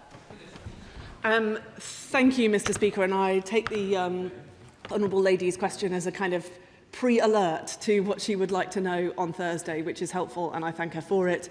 As a general point, local government finances are very challenging, and in the end, when a council can't make its finances work, all of us across the country pay the price. Thank you very much, Mr. Speaker. As a former councillor on Chesterfield Borough Council, and given the excellent record that Labour have had there over the last 15 years, it will be a shame when Chesterfield Borough Council ceases to exist and we move towards unitary authority. But I've never met someone in a unitary authority who think it would be better if we went back to two-tier. So I think ultimately we are on the right route with this approach. Can my honourable friend confirm that when she comes to her conclusions, which none of us on this side in Derbyshire are currently aware of, that she will be sticking strictly to the criteria that the government originally laid out? Thank you, Mr. Speaker. Yes, I can confirm that, and also I would just say, as somebody whose area was reorganised in 1974, there is yet to be a campaign to undo the creation of the Wirral. That's right. Mark Francois. Minister, is it true that a statement was made in private to Labour councillors and activists in Essex at the weekend? And I know this for a fact because I was told that by one of the Labour members who was there. So will she confirm that it's true? And is she also aware that the YouGov poll by 56 to 24 shows the people of Essex don't want Labour's plans for local government reform? Let's have a referendum. Thank you, Mr. Speaker. I am now aware of the opinion poll because the Right Honourable Member mentioned it to me a few moments ago, for which I'm grateful. He mentions a meeting that I was certainly not in attendance of, and if he would like to forward the details of that, then I'm sure the department can look at it, but I certainly wasn't at any such meeting. Steve Brace. Thank you, Mr. Speaker. Two-tier government may have worked in the past, but it's not working today, and it's certainly not working for cities like Exeter. We have a two-tier waste authority. We have Devon County Council that's cutting homelessness funding, whilst we have an acute homelessness issue in Exeter itself. I could go on across many other areas as well. Will the Minister confirm that we will be moving ahead with unitary local government across the country, including in Devon and for Exeter? She won't be able to comment on the specifics of any proposal, but in order to make sure that cities like Exeter can grow economically and that local government does serve local people. Thank you, Mr. Speaker, and I'd like to thank the honourable gentleman for his point. As I mentioned earlier, there's evidence now from the Child Poverty Review, from the Melbourne Review, that fragmented services are very bad for people who are vulnerable, living in poverty. And there are other examples too. I've heard from the honourable gentleman about his worries for his city, and that's the real purpose behind these reforms. John Glenn. Thank you, Mr. Speaker. Before the Honourable Lady makes a statement on Thursday, would she, when reflecting on the situation in Wiltshire, that would embrace Wessex, but we've been told that's not the government's view, would she address the prevailing concern that the people in rural Wiltshire will be considerably worse off without having the opportunity to embrace this mayoral region, to the tune of £240 per head? And in the context of the wider reduced funding for rural England, they need something from the government to be reassured that they understand the shortfall. Thank you, Mr. Speaker. Let me just see if I've understood the right honourable gentleman's question. in that the fair funding review was put in place to reconnect funding with need. We think that we've done so in a way that meets the needs of 9/10 of councils now, which is much better than it was before. We take into account additional costs of providing services for rural areas. But when it comes to poverty and deprivation, actually improvements in data now allow us to identify much more closely pockets of poverty surrounded by greater wealth. So I hope that we'll be able to do that for his constituents much better in the future. Ian Solomon. Thank you, Mr. Speaker. The Oxford-Cambridge Growth Corridor is one of the government's flagship regional growth priorities, with a ministerial champion in Lord Vallance to ensure joined-up delivery. Yet if reports that option D is being taken forward for Cambridgeshire are correct, the government will be choosing a structure with no realistic path to viability right at the start of that corridor. So will the Minister confirm what assessment has been made of option D's viability within the corridor and whether Lord Vallance was consulted before the decision? Thank you, Mr. Speaker. And obviously there's a limit to what I can say given that the decision will be reported to Parliament later in the week. So perhaps we can come back to this then. But I'm very happy to say, Mr. Speaker, that I've met with Lord Vallance and worked very closely with him. David House. Thank you, Mr. Speaker. The government's proposed carve-up of Hampshire ignores its own preset criteria. It has no mandate, and it splits up East Hampshire. The benefits, if there are any, come way off in the future, whereas the costs and the disruption happen now. Does the Minister think that with the advent of a new Prime Ministership, this would be a good moment to stop in its tracks something that otherwise would make his fiscal task harder? Thank you, Mr. Speaker. I don't, because I think that councils have worked extremely hard along with the timetable that we've set out, and I think it would be a mistake to interrupt that. Councils' costs have spiked terribly in recent years because of central government failure. We're putting that right. Thank you, Mr. Speaker. As the Right Honourable Gentleman for Salisbury mentioned, there is a very wild rumour going on in Wessex that a Labour MP has undermined the 4 councils against the will of the councils, which has been democratically voted on, and without discussing it with any of the MPs, that Wessex, which was ready to go, is not happening. Would the Minister be able to deny this rumour today so I can reassure my councils that this is not happening? Minister. Thank you, Mr. Speaker. I could spend all my time at this dispatch box confirming or denying rumours, but I think I would be here until Thursday if I did that. I'm sure that we will have further interactions when I make the statement shortly. David Reid. Thank you, Mr. Speaker. In Devon, local government reorganisation is taking up a great deal of bandwidth and detracting from what councils should actually be doing. Now, my constituents want to know if this announcement on Thursday will hold beyond the week. So given that the Minister has avoided this question from multiple members today, can she confirm, does the Member of Parliament for Makerfield, the future Prime Minister, agree with the proposed timelines and delivery for local government reorganisation in Devon? Thank you, Mr. Speaker. And I'm sorry to disappoint the honourable gentleman, but I am not here to answer questions on behalf of the Member of Parliament for Makerfield. But we have set out a clear timetable for local government reorganisation, and the job we should all do is to stick to that, because that's the best way to help councils get on with their jobs. Thank you, Mr. Speaker. My residents in Bicester and Woodstock are deeply concerned by rumours that the Cherwell and West Oxford District Councils will be hollowed out in order to create a greater Oxford authority at the behest of Labour councillors in that city. I know that the Minister will not respond directly to that, so may I ask her to respond to this? In Oxfordshire, is it true, as she just said to the member for Chesterfield, that the original criteria set down by the government will be followed? And is it true, as she's just said, in response to the member from Banbury, that growth will be a priority in the decisions made by the government? Thank you, Mr. Speaker. And as the honourable member has indicated, we've set out a process and we're sticking to it. That now brings us to Alicia Kearns. Oh, thank you, Mr. Speaker. Nobody asked for this, and the lack of mandate is being compounded by councils like Rutland County Council that are refusing to engage with any opposition councillors. So can I make clear that responses of the Lib Dem Rutland County Council do not represent the views of Rutlanders or indeed the entire council? In Leicestershire, we do not want the Leicester City land grab, and rural Lincolnshire and Stamford do not want to be run by urban Lincoln. So will the Minister consider delaying to make sure that actually all councils have engaged with all councillors, because they may be telling you are, but they are certainly not. Thank you, Mr. Speaker, and I thank the Honourable Lady. She's made her points very clear there and on the record. The one thing that I do not want to do is delay, because the longer this takes, the less we'll be able to get on with the problems that councils face, looking after our children, our older people and growing our economy. Mike Martin. Thank you very much, Mr. Speaker. There are a number of options on the table for Kent, and no matter which one the Minister chooses, we will need to do some tidying up of ward and division boundaries, because there are vast disparities between the number of electors in some of the current county council boundaries. Will that be announced alongside the option chosen on Thursday, or if not, when will that information be given? Minister. Thank you, Mr. Speaker. I'll take that point that the honourable member has made, and I'll endeavour to give him that information as soon as we can.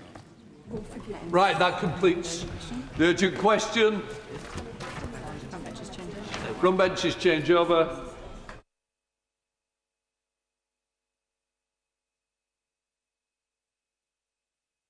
Come to the business statement, change of business. Leader of the House, Alan Campbell. Thank you, Mr. Speaker.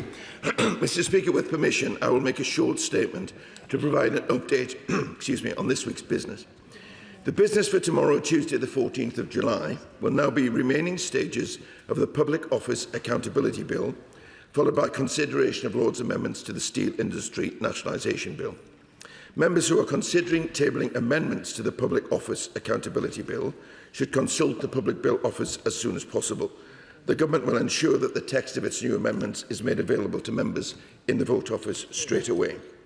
The business for the remainder of the week is unchanged.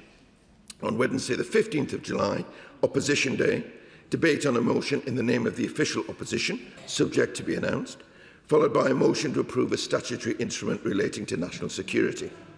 On Thursday, the 16th of July, the Sir David Amess summer adjournment debate, the subject for this debate determined by the Backbench Business Committee. The House will then rise for the summer recess at the conclusion of business on Thursday, the 16th of July, and return on Tuesday, the 1st of September, and I will make a further business statement on Thursday. Shadow Leader of the House, Jesse Norman. Thank you, Mr. Speaker. I'm not going to come to the dispatch box now without registering my sadness, and I'm sure everyone across this House, at the dreadful news about Anne Widdecombe. And we'll talk about this later, I'm sure, but I just wanted to start with that. The Leader of the House is a good and honourable man, and he will be deeply embarrassed by this fiasco of a procedure today. It is a gross breach of parliamentary protocol and timing to bring a bill, let alone a bill of this sensitivity and magnitude, to the House on this very abbreviated notice. Of course, there is concern about the victims of the bill, of the Hillsborough disaster and their families across this House. But these matters must be properly debated in due season. And to do so, Mr. Speaker, with new amendments that have not even yet been published on no notice, and without the ability of members to amend those amendments or to comment until now, is, I think, a further breach. Mr. Speaker, why has this happened? Because the outgoing Prime Minister is desperate to preserve what he sees as a legacy. It is a tragedy that he should be so focused solely on his own political future, such as it is, and it's a pity, I think, that he's taken this opportunity to sideswipe the incoming Prime Minister, a man who arrives with no scrutiny and no accountability to this House. I raise a couple of key points. Of course, it is understood that this legislation was being discussed in the Intelligence and Security Committee. It is understood that this legislation and its implications were being discussed with our Five Eyes allies, with our armed forces and with the USA in particular. And this abbreviation of protocol is something that I know will attract the attention of the Lords when it arrives in their House. But let me ask the Speaker now, why now? Why has this bill been brought forward on such an expedited basis? What has changed? What actually of substance? What has caused him to want to abbreviate the consideration of these very delicate matters on such timetable? Have our international partners been consulted about this change in procedure? Have the agencies been consulted? And why, above all, after 7 months of grieving families concerned about the passage of it, is it suddenly now, as it may appear with little or no change, being brought forward in front of this House? Leader. Thank you, Mr. Speaker. I do agree with the Shadow Leader of the House about the tragedy of Anne Widdecombe, and I echo his words. I don't agree with him, Mr. Speaker, about the way in which he describes the run-up to this change of business and the fact that the bill will come tomorrow. This is an important bill. We have been signalling for some time that the bill is coming. He knows that because we've had a dialogue about this before. Right. But I've only been able to confirm it today, which has been the earliest opportunity, Mr. Speaker. He talks about amendments. A number of amendments have been laid for a long time on this bill. The government has brought forward further amendments, and they are in the vote office. I do regret that there's not a greater length of time for colleagues to scrutinise that, but they are available, and I'm sure there'll be a way of facilitating a full debate tomorrow. There's been no abbreviation of this process. It's the same programme motion as was agreed by the House at the end of second reading. And I just want to assure the House, as will no doubt come out in the debate, that the agencies have been central to this process, the families have been central to this process, and that's why we have taken time to get it right, which is why it has been delayed. But I say this is an important bill that colleagues will want to see on both sides of the House, will want to see before the summer recess, and that's what we're facilitating. Mr. Speaker, and I thank the Leader of the House for this statement and update and this really important bill coming back to the House. But it does raise questions about the Representation of Peoples Act, which has been delayed. A big legislation which would have included key major reforms enfranchising so many young people when trust in politics is at an all-time low. This bill also contains provisions around tightening financial donations. I think it's fair to say donations have been in the news for the past few weeks. Can the Leader of the House please ensure that this bill will come back swiftly after the summer recess? Thank you, Mr. Speaker. My honourable friend is absolutely right that the Representation of the People's Bill is an important bill, and I will announce in due course when it returns to this House, but it will be returning to this House.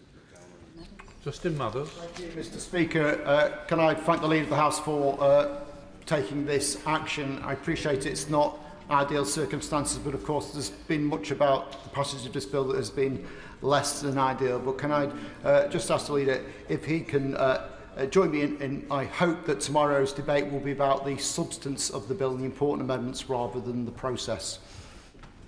Leader.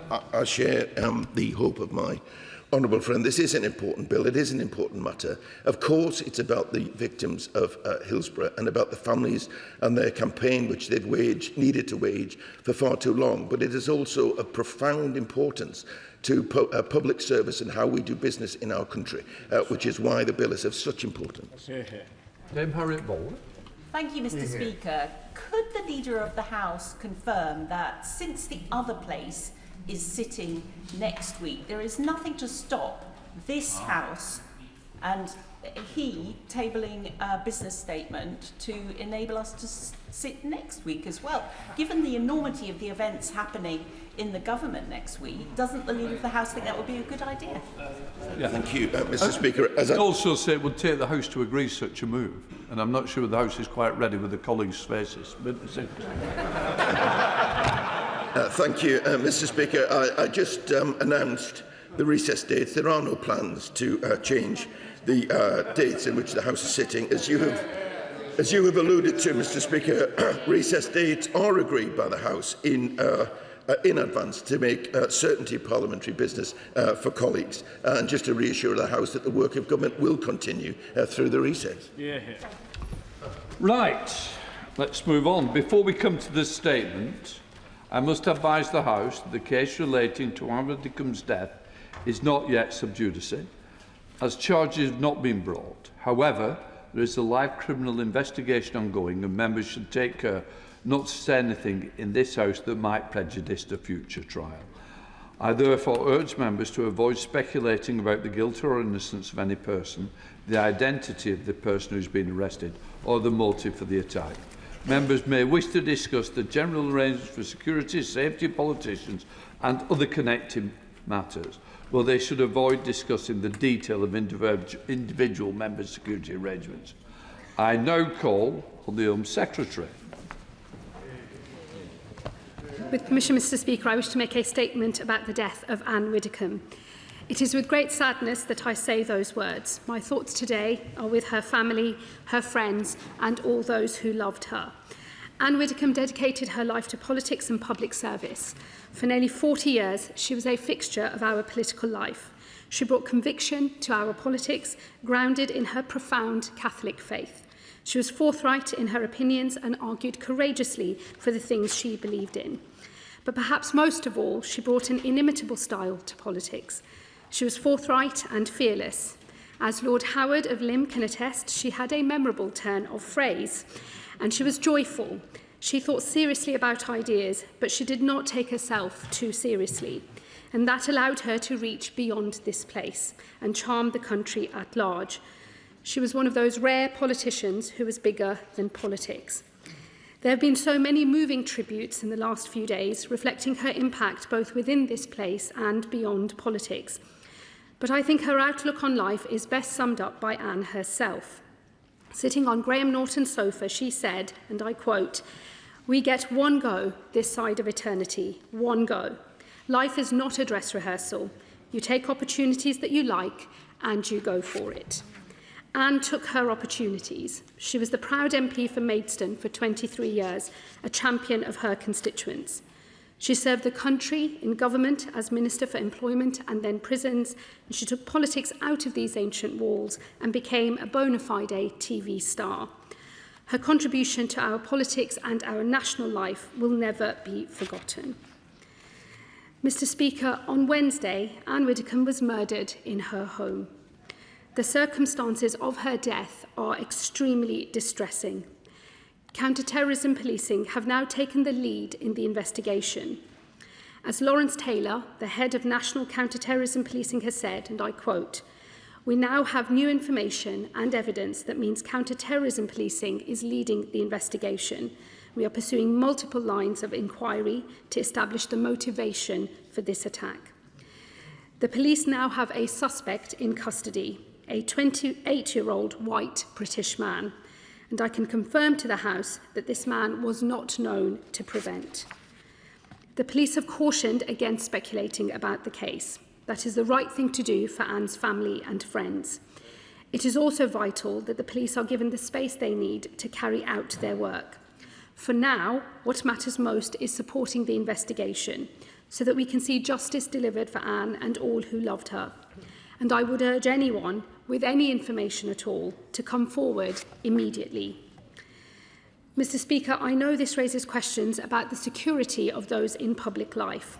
I will not be the only one here thinking also of two other beloved members of this House, Joe Cox and Sir David Amos. Politics is a calling for those of us here, but it should not be a dangerous one. And so it is incumbent on the House and the Government to work together to protect those who choose to serve.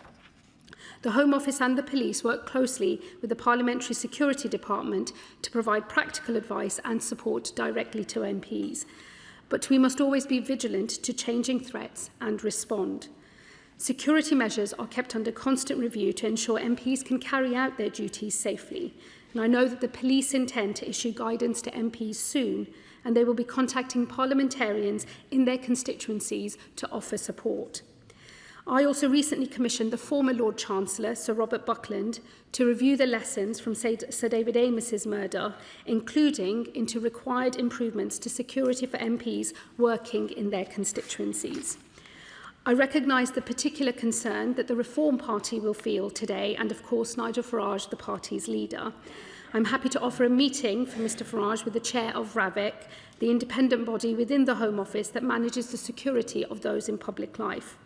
And I will also be looking at what security guidance can be provided to former members of Parliament, which I hope to work with you on, Mr Speaker, as well as those who serve a party outside of this place. Today is a dark day in our political life, but we must also use it as an opportunity to celebrate Anne Widdecombe's memory. She was a unique figure in our politics, a distinctive and devoted public servant, the likes of whom we will rarely, if ever, see again. Anne had a profound faith. Her journey in this life has ended too soon. May she now rest in eternal peace. I commend this statement to the House. Shadow Home Secretary Criswell. Thank you, Mr Speaker, and I thank the Home Secretary for advance sight of her statement. I start by offering my deepest condolences to Anne's family and friends. She will be terribly missed. Anne sat as the Conservative MP for Maidstone for nearly a quarter of a century and in the European Parliament for the Brexit Party. She served in government and in opposition, including as Shadow Home Secretary. She always fearlessly spoke her mind. She did not worry about whether her opinion would be popular or would be fashionable. She always said exactly what she believed and exactly what she thought. Her integrity and her fortitude were unmatched. I first met Anne 29 years ago at a university debate, speaking on opposite sides. I was a callow 21-year-old student. She had just left government and was at the height of her powers. I remember starting my speech by asking her to treat me more gently than she had recently treated Michael Howard.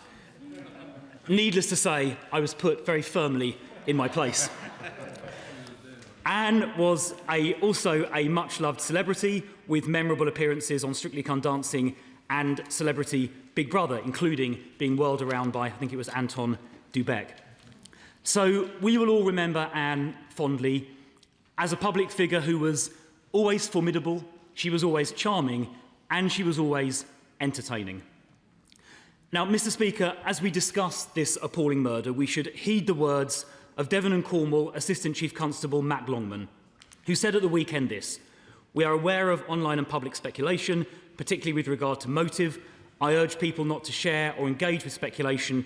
It is unhelpful and distressing to Anne's friends and family, and particularly harmful to our investigation." Criminal barrister Dennis Kavanagh also recently pointed out that speculation makes the police's job harder and in some cases could even prejudice a trial. And I urge everyone debating this issue to keep that in mind. Mr Speaker, it has just been confirmed by the Home Secretary that counter-terrorism police are now leading the murder investigation. So to help avoid that speculation, is there any further information the Home Secretary can properly share about this without prejudicing the investigation? I'd like to thank the police for releasing the information they have so far, including about the identity of the suspect. It is always important to release as much information as possible in the interest of transparency and to avoid misinformation filling the void, as Jonathan Hall KC, the independent reviewer of terrorism legislation, has said previously. Let me turn now to threats against those in public life. Any threats against MPs who have been democratically elected to represent their constituents or others in public life should be taken extremely seriously. In the last 10 years, 2 MPs, Joe Cox and Sir David Amos, have been murdered. And now a former MP has been murdered as well. The threat is clearly real. I also remember in 2017 when terrorist Khalid Massoud drove a car into pedestrians along Westminster Bridge, injuring more than 50 people, 4 fatally, and then ran into New Palace Yard, just yards from where we sit here, where he fatally stabbed PC Keith Palmer. That was also an attack on democracy itself. And Mr Speaker, I would like to thank you personally for all the work you are doing to protect MPs and those in public life. I know that as the Speaker of the House of Commons, you have made the safety and protection of those in public life your highest priority, and I would like to thank you for that. Yeah. We must redouble our efforts to ensure that public political figures who are MPs and those like Anne who are not MPs always receive the proportionate protection they need. I'd be grateful if the Home Secretary could confirm that she will review all the arrangements with this objective in mind. I believe in this country we should be able to debate each other robustly on important issues, but should also speak to each other in a way that is civil and respectful. Of course, nothing excuses violent attacks on public figures, but we should all also set an example of civility and calm and not inflame. Mr. Speaker, we need people to step up and become MPs and also speak in the public square. Debate and disagreement are what make our country great. Anne Widdecombe exemplified that every minute of her life. I pay tribute to her. I know we will all remember Anne forever. Yeah. Home Secretary. Thank you, Mr. Speaker, and let me thank the Shadow Home Secretary both for his own remarks and memories of Anne Widdecombe and also for his questions. Let me say to him that in relation to the new information that has come to light and the progress on the counter-terrorism policing investigation, there is a statement that has been put out by counter-terrorism policing, which I believe has been published online, but I will make sure it is placed in the library of the House as well.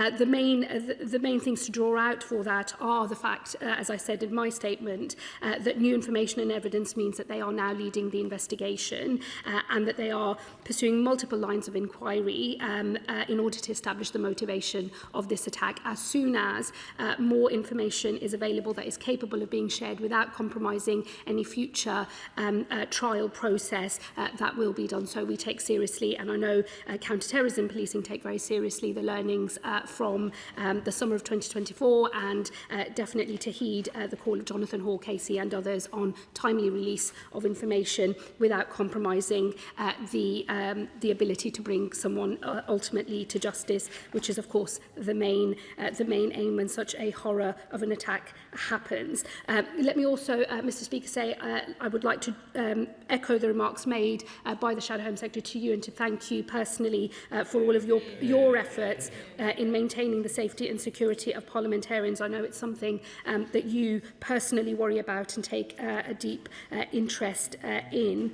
Let me also say given the fast-moving nature of this investigation, I don't want to say anything that will prejudice the direction of travel here. However, there is a question that is raised in this as a result of this murder, which relates not just to the security arrangements for sitting members of Parliament, but for those who have left this place, but nevertheless retain a public profile as a result of their political party membership or their political activities. There are also, given the range of new political parties that are contesting the political and democratic space. I think questions about those who are not represented at all here in the House of Commons. And just to reassure you, Mr. Speaker, I will be looking at those arrangements very closely. I will seek to work with Mr. Speaker directly, and my officials will engage with parties across this House and those outside of it to make sure that whatever changes are made are done so in a manner that covers the multiple range of threats that we see. Mr. Speaker, I think there has been a step change in the security of parliamentarians over the last few years, but I think that it is a reflection of the multi-layered threats that our democracy faces and that our active individuals in democracy face, that this is not something we can ever take for granted or believe is settled. It is something that we have to continually review, which we do, and there are new questions that are raised, which I will make it my personal business to answer, and I will update the House in due course. Of the House, Diana. The Home Secretary will be aware of how important it is to make sure that members of this House get the protection and the defence they need. At one point, I got as many threats and abuse and threats of violence as all the other women MPs put together. So I think it's important that we take this issue seriously. I think we should recognise, and I can speak to that because of my years in the House, that this has got much, much worse with the rise of online activity. And so we need to find a way to make some of these online companies more accountable for the threats and the violence that they allow on their platforms. And we need to make it aware, as I just said, the importance of protecting members of Parliament. Home Secretary. Mr. Speaker, let me say to the Mother of the House that I think that given the sheer range of threats that have been made to her personally, it is a testament to her personal bravery that she has continued to be an active parliamentarian, but it should not take such levels of bravery to just be able to represent the people of your constituency. And she is absolutely right that we must always make sure that our security arrangements are able to keep pace with the changing nature of threats that members of Parliament are facing. Let me assure her we, as the government, will do that, and we work very closely with the Parliamentary Security Department in order to make sure that that is the case, so that all members can make their contribution just as effectively and for just as long as she has. Some Liberal Democrat spokesperson. Thank you, Mr. Speaker. The news about Anne Widdecombe is shocking and deeply distressing. My thoughts are with her family, including her nephew, the Reverend Roger Widdecombe, my constituent, and his wife Hannah, who lead the congregation at St Paul's Church in Cheltenham. Her death is all the more tragic, given what we now know about the upsetting and disturbing circumstances. Anne Widdecombe was a conviction politician and also an entertainer. Many did not agree with her views, including me, particularly when she was briefly my member of the European Parliament. But the style in which she put those views was compelling, and it captured the attention of her nation, just as her dance moves. They were deeply held beliefs, and she was a passionate public servant who was never afraid to challenge those in power, and might I briefly speculate, Mr. Speaker, a strong liberal inclination to challenge power from a strong Conservative politician. I want to pay tribute to the police for their rapid response in this case, and I want to pay tribute to you, Mr. Speaker, for the way in which your office gives security support to MPs. It is important we are able to do our jobs without fear, intimidation or worse. It is, of course, horrifying that there have been 3 politicians murdered in this country in the past decade. Clearly there is more work to be done. Might the government support some amendments to the upcoming Representation of the People Bill to impose a duty on the Electoral Commission to provide more guidance and safety for politicians? And will the Home Office consider supporting some measures so the safety of politicians can be improved? And finally, Mr. Speaker, some alarming allegations were made on the weekend by the Reform Home Affairs spokesperson Zia Youssef. If they are true, these allegations are extremely concerning, but given his record, I think many of us have doubts. I'm certain that the government and the House authorities, including you, Mr. Speaker, are taking seriously the duty of care to members from all parties in this House. But for the sake of the record, perhaps the Home Secretary can confirm that this remains the case. Let me thank the Honourable Member for his contribution on his 3 specific issues that he raised on the amendments to the Representation of the People Bill. Let me say to him, I'm very happy to discuss with him. He knows that Home Office is not the lead for that bill, but I'm very happy to have a discussion with him about any additional measures that might be needed in terms of legislation. Of course, the Electoral Commission has its own work to do. It might be better that duties are placed elsewhere, but as I say, I'll happily discuss that with him, and equally whether there's any further obligations or changes of policy in respect of the Home Office or indeed the Parliamentary Security Department. Again, I'm happy to engage with him and other members across this House. Let me also say, I don't wish to speak for you, Mr. Speaker, but I think all those of us who are members can attest to the fact that all of us are treated equally in this place by the Speaker and also for the purposes of the Parliamentary Security Department when it comes to our safety on this estate and also in our constituencies. Let me say that is a position shared by the government.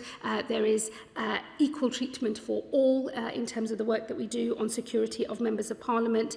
There is specific work that is undertaken by RAVEC, which is the independent body within the Home Office that looks at security security arrangements for some of those in public life. That work is also fiercely independent. It has been the subject of legal proceedings before, and I've always maintained the independence of that process, and that is based on risk assessment and risk management. Just for the record, every member of Parliament is equal in the security to me. There is no difference between any member, I want to assure you. When things are brought to my attention, because we don't discuss security, I don't put out there what is happening, what has been done, but I reassure everybody that when it is mentioned to me, it is passed on to the security people to deal with. Unfortunately, I'm sorry that people don't think I do that. Lucy Pell.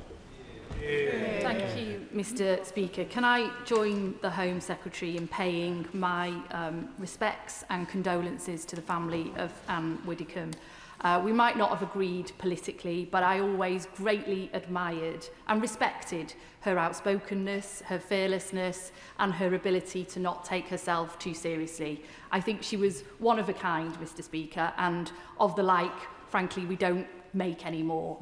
I think we can all agree on that. I hope that on moments like this, we can come together across the House to talk about these issues as one voice. And can I also place on record my thanks to you, Mr. Speaker, for your leadership in all that you've done over many years in making sure that we're all kept safe and secure. Hear, hear. Does the Home Secretary agree with me, though, that this is not about more than just our security and our safety? It's also about reducing the level of threat. We are now in a highly politicised, highly polarised, highly personalised debate in this country, and that is bringing more and more threats onto all of us. And does she agree with me that we do need to tackle some of the online algorithms and business models which heighten this kind of polarisation and hate towards those in public life, and we must do more to tackle this with urgency? I thank the Honourable Lady for her contribution and her questions. Let me say, I think she's right that the current climate that we are operating in within our national politics is unlike any that most of us have seen. Those of us who've been around for a while can see the big change that has occurred over the last decade or so, and we do absolutely have to do more as a government and as a society to know exactly what the boundaries are between passionate, contested, fierce debate of the kind that Anne Widdecombe herself engaged in, and then behaviour that spills into threats and harassment of the kind that is designed to drive people out of public life. And getting that balance right, I think, is absolutely crucial. I think it is clear that there is more work for the government to do, there is more work for us to do across society. That includes social media platforms taking greater responsibility for the kinds of behaviours that are promoted on their platforms, and I can assure her that I will be discussing this with colleagues across government to make sure that we are responding to all of those challenges. Dame Karen Bradley, Chair of the Home Affairs Select Committee. Thank you very much, Mr. Speaker. Like many on this side of the House, I have very fond memories of Anne. She made the effort to travel to Staffordshire Moorlands. Not many people do. We're quite an isolated area. And she came to Consul... Yes, they come to Alton Towers. The Honourable Gentleman is quite right. But she came to Consul Hall Gardens, as it was then, to do a fundraising dinner for me. And she delivered a tour de force, which I suspect the then Prime Minister, the noble Lord Cameron, might not have entirely approved of. But my association were totally enraptured and thought it was the most wonderful event, and it's still fondly remembered in the association, not least because she told me I had to take my heels off because I was going to stand far too tall next to her in the photographs, and that was not appropriate.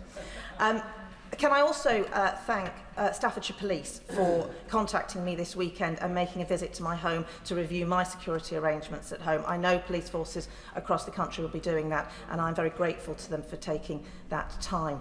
But could I ask the Home Secretary to comment on what might happen in the longer term around the prevent duty? She will know that the Home Affairs Select Committee did produce a report on new forms of radicalisation and extremism, and we have some recommendations which we hope might be able to help the law enforcement and others to find those that have a tendency towards violence.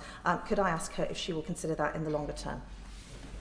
Home Secretary. Let me say to the Honourable Lady, she makes a really important point actually on the prevent duty and the changing nature of the threat and the consequences that has for the prevent programme. I think it's absolutely essential that we retain a de-radicalisation programme that is focused on ideology, but as she knows, and as those who are also expert in these matters know, the range of threats and the link between ideology, mixed ideology, occasional ideology, mental health and other issues is now asking us a bigger question about how the prevent strategy works in the future and how we deal with the threats that fall outside of that through wider and other societal programmes. I will absolutely look at the recommendations her committee makes, and I hope to discuss those with her committee when I appear before them, hopefully very soon. Member of the Speaker's Conference on Security, John Slinger. Thank you, Mr. Speaker. I send my deepest sympathy and condolences to the friends and family of Anne Widdecombe, and also extend that to her former colleagues from the Conservative Party and the Reform UK Party, for whom I know this must be a very difficult and sad time. I want to put on record, Mr. Speaker, that you chose that the subject of the Speaker's Conference for this Parliament would be the security of MPs, candidates and elections, and we have done good work on in the Speaker's Conference, but there is much more to be done, as I'm sure we can all agree. So will the Home Secretary confirm that she will work closely with you, Mr. Speaker, and the Parliamentary Security Department and all others who care about protecting our democracy from the threats that sadly are growing?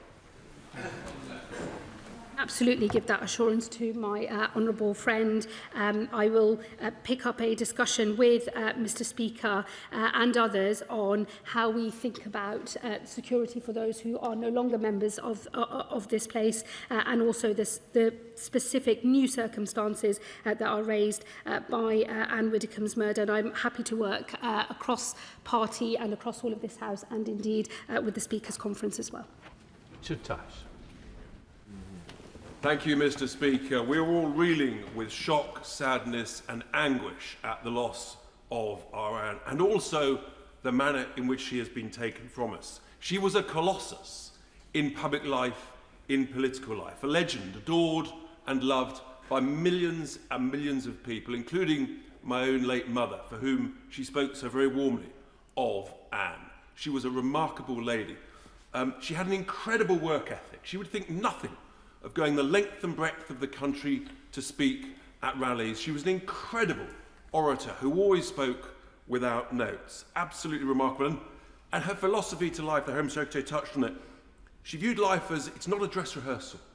You grasp every opportunity. You go for it as far as possible. Her career, her political career here, Mr. Speaker, I checked earlier, in 23 years, she made over 8,000 contributions in this place, and some remarkable witty interventions. When an honourable member said that she should disappear with her broomstick, she immediately replied, "I have my broomstick and I will cast a spell over you." and that was her nature. Likewise, her media career was also remarkable. She was an agony aunt in 2 programmes. She was a most deserving semi-finalist in Strictly Come Dancing, for sure. And of course, Celebrity Big Brother, and she was an incredible panto performer that was adored by so many. Her conviction, her passion, and her advocacy for free speech was to be commended. I had the honour of working with her for the last 7 years, and despite being a foot taller than her, I somehow always found myself looking up to her. And she also, when she phoned, I always stood up, on my toes, incoming, beware. And that was Anne. And we will miss her dearly. And I also think that the Scottish whisky industry has lost a very discerning customer. And maybe there could be a limited edition, Widder's Whisky, where the tasting notes may reflect unique, unforgettable flavours, a fiery, spicy series of tones, but a blend to be treasured to eternity. May she rest in peace, Mr. Speaker. And I just asked the Home Secretary in conclusion, could she ensure that the counter-terrorism unit keep us updated on as regular possible basis. And given the nature of these things, we all want our police forces to do brilliantly, of course. Would it be wise, when considering motivation, when giving us early updates, to keep things being open-ended as opposed to motive, as opposed to ruling things out too quickly that may then end up being ruled back in? Yeah. Well, let me first say to the honourable gentleman that was a very moving and affecting tribute to Anne Widdecombe. Let me say on Widder's Whiskey, as a teetotal Muslim, I would never be able to partake of such a drink, although if there is a non-alcoholic version available, I will happily imbibe.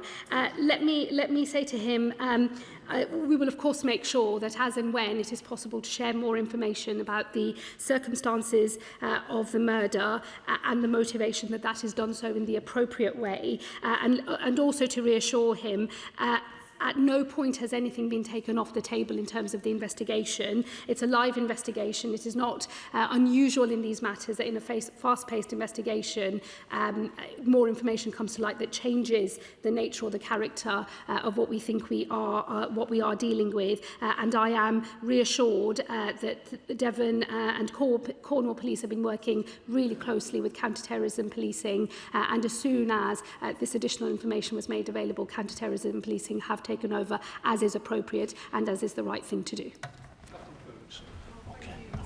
And I would like to share the sentiments that have already been expressed and send my deepest condolences to the family and friends of Anne Widdecombe.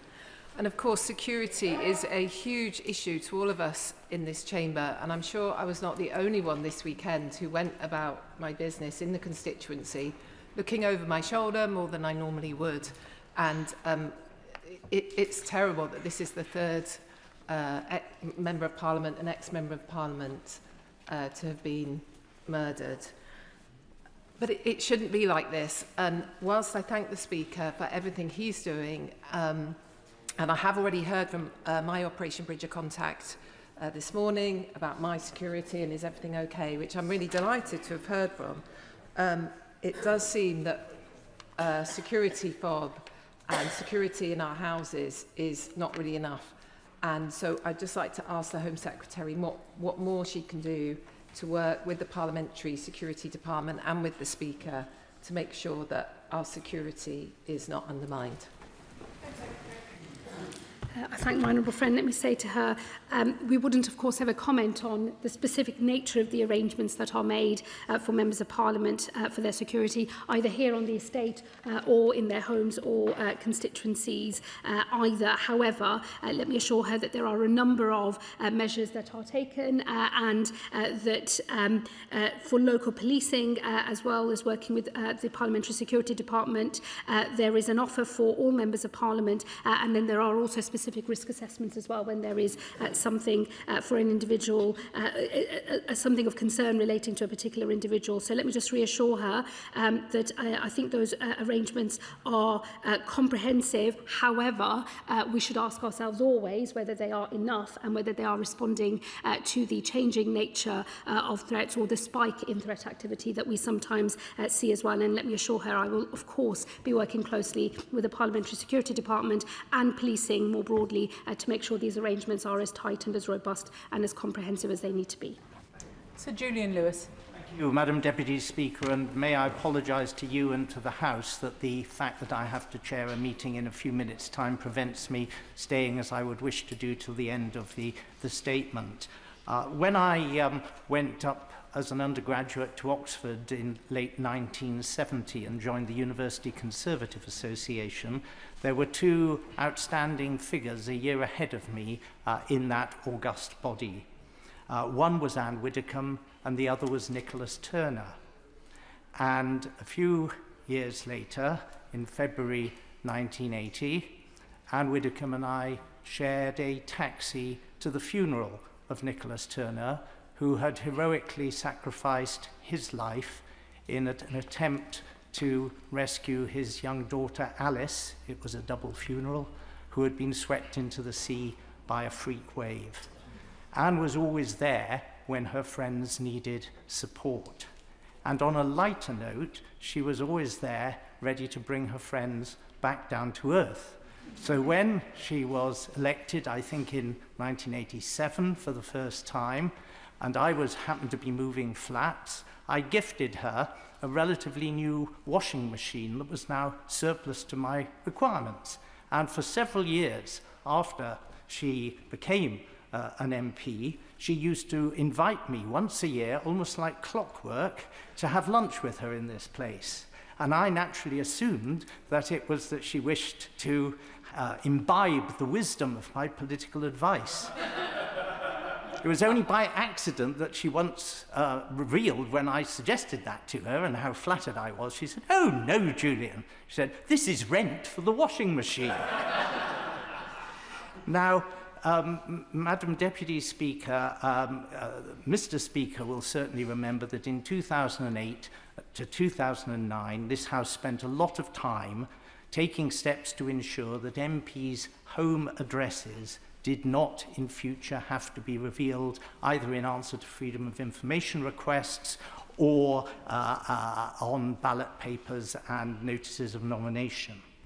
And it therefore comes as a bit of a shock to me to read in one of the reports today that Anne had, and it may turn out to be complete coincidence, featured in her home on a programme on television extensively only 6 days before she died. And it said that the name of the home had been obscured, but there is software available that if you put up a picture of a place, particularly if you know the general area where it is, it will identify the address. So may I please appeal to members and ex-members from whatever political party, do not throw away the gains we made, and whatever else you do, keep your home addresses as private as you possibly can. Thank you, Madam Deputy Speaker. I think the Honourable Gentleman makes some really wise points on the safety of MPs' home addresses. And let me just say to him, I will make sure that in the work that I carry out alongside the Speaker on the lesson to be learned from the circumstances of Anne's murder, I will make sure that the privacy and security of home addresses is something that we consider. Florence Eshalomi. Thank you, Madam Deputy Speaker. I join in paying tribute to the many heartfelt tributes for Anne Widdecombe from members right across the House. I didn't know her personally, but as someone thinking about before I came to this place, there are many names that you always come across, and hers was definitely one of them. And may her gentle soul rest in peace. I wanted to ask the Home Secretary about the area that many members have already raised. I spoke to a group of students earlier this afternoon, students who were completing work experience in shadowing, and one of the young girls asked me, what are the downsides and what do you not like about this role? And it pained me, to be honest, to them to say the death threats and the abuse that you get just because you are doing something that you love and something that you enjoy. And we have to be honest about the real-life threats being faced by parliamentarians right across the House just for doing the job that they really enjoy. So I asked the Home Secretary, can she confirm that it is good that counter-terrorism police are leading this, that they have all the necessary resources they need to be able to carry out this full and thorough investigation, because there are many competing demands that they will be dealing with in our ever unstable and global world. And can she also confirm that in addition to some of the misinformation that's been spread online, we look at the area which the Mother of the House did mention around that online misinformation, that targeting. I'll declare an interest, Madam Deputy Speaker. I do sit on the Speaker's Committee on Electoral Commission, and this is one of the areas we have looked at. And just to add my tributes and thanks to the Speaker for the work that he's done on this in terms of the Speaker's conference. I know that whenever I've raised issues, and to thank the Parliamentary Plate team, they have taken that really important. And it's important that we don't deter future people for standing for public office. My honourable friend is absolutely right to say that we must make sure that people aren't either driven out of politics or put out of entering political life at all, and it's incumbent on us all to work together to make sure that whenever we're asked that question about the downsides of public life, that we're able to give a positive view because it's the truth rather than where we are today. On the resourcing for counter-terrorism policing, let me assure her they do have the resources they need. I had an extensive discussion and briefing from the head of National Counter-Terrorism Policing, and I'll be kept updated on their progress and in particular as to whether they need any more from us at the Home Office. We stand ready to offer greater assistance, but I'm assured at the moment that they have everything they need. Sir Ian Duncan-Smith. Madam Deputy Speaker, on Friday was a funny day because I heard the news very early in the morning that Anne had died. I must say I was utterly surprised over that because she seemed perfectly fit the last time that I saw her. So I gave my condolences and spoke on the radio about it. And only sadly later that day, just after lunch, did I discover it wasn't sad, it was a tragedy. A tragedy that a phenomenal woman, a member of this House and no longer, should have been murdered in her own home for reasons we know not what. And it did allow me to think back to this woman who was a force of nature. She was impossible to argue with because she never accepted that she was losing the argument until finally she was able to turn it 180 degrees and make you feel guilty that in actual fact you'd even dared to argue with her at that time. And I particularly remember during the Maastricht debates, of which I have to confess I and one or two others here were deeply rebellious, and I got a lecture from the dispatch box when she was in government about how I should support the Maastricht Treaty and the European Union, which rather worried me. And I have to say, it's rather ironic now when I turn out that she's gone over to reform. I thought to myself, now there's somebody that takes the brief that you have collective responsibility more than she even had to, I said, so rather remarkable. And she was a remarkable woman in many, many cases, and I got to know her during Shadow Cabinet, when we would debate and argue. She argued as robustly in Shadow Cabinet as she did across the dispatch box. You were the enemy, no matter whether you were Labour or Conservative, you disagreed with her. And you got used to it, and it was phenomenal, really, because she was so certain about the way that she was. But she embodied something else, Madam Deputy Speaker. The passion that is necessary in this chamber for us to make our arguments without fear of any other person doing something to us. We have that because we're there. The second thing she imbibed and completely demonstrated was the peculiar, unique responsibility that we have to our constituents and the nature that we have, which I don't think is replicated almost anywhere else. The personal contact we make with constituents going into their homes. I don't ask for security when I go into someone's home. You go in to see them if they're too ill to come and see you. We all do this. I know we do. And we do not want to lose that. We do not want the epitaph of her terrible murder to be that we withdrew from the nature of who we are and what makes this place so great. And I simply say we need to reiterate, and the government, if I don't mind saying to the Home Secretary, needs to specify to all those social media companies, they must do something to close down on the visceral, violent language that some people use, attacking personally, as they did over her murder, which has shocked me, to make sure we get on top of that, because that is the root of violence and death. It is not only her that has been murdered. It is not only Joe Cox or David Amos, my good friend, that has been murdered. But the rack up here shows that terrorists have murdered many in our party. And I say, if we want to stop that, we have to be bold, we have to be clear. We will not accept being shut down, being stopped from our duties, or being silenced in any way, because that is what Anne would have approved of. The honourable gentleman makes some very powerful points. He's absolutely right. I think it is not sad. It is a tragedy now that we know a little more of the circumstances of this murder, and more will obviously come to light in the fullness of time. Let me say I agree with him. I think as a society, as a government, we are all going to have to do much more on holding social media platforms to account for what is said and done through their platforms. I think that some some progress has been made, but it feels like it takes a long time to get legislation through, many years before any of it can be implemented. And this is a very fast-moving environment, and getting that balance right between fierce and contested debate and then the behaviour that gets you into threats and visceral abuse and harassment, I think is incumbent on all of us. And I hope that we're able to work together across this House to achieve the necessary balance and the necessary regulation of social media that we need. Justin Matters. Thank you, Madam Deputy Speaker. Can I add my condolences to those of the Home Secretary and other members to the family of Anne Widdecombe. May she rest in peace. I just want to flag up, if I may, the concerns I have, not just about members of this place, but actually our party members, our councillors, our council candidates.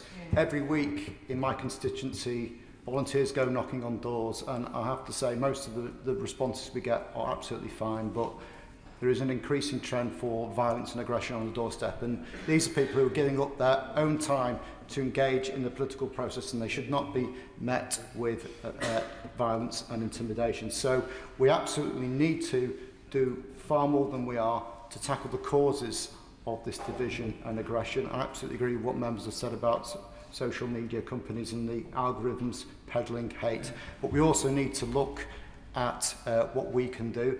I've put some amendments down to the representation of the people bill to deal with misleading information online, but also statutory code of conduct dealing with prevention of abuse and intimidation in campaigns. I think there's more we need to do, and in particular I'm concerned that actually we're putting off the next generation of members of this place by making it so intimidating on the doorstep. We need a wholesale review and real action to protect everyone who does their bit in democratic life.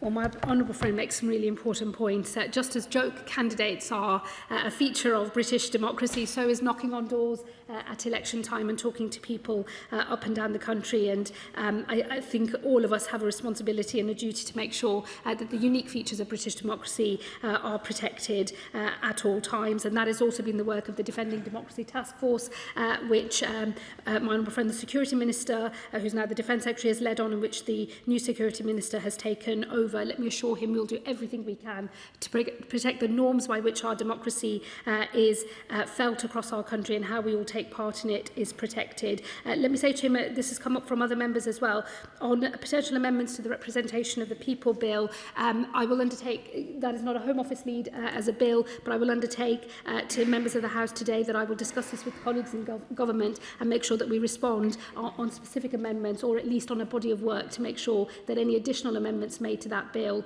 are capable of reflecting the nature of the challenge that we face. Pete Wishart.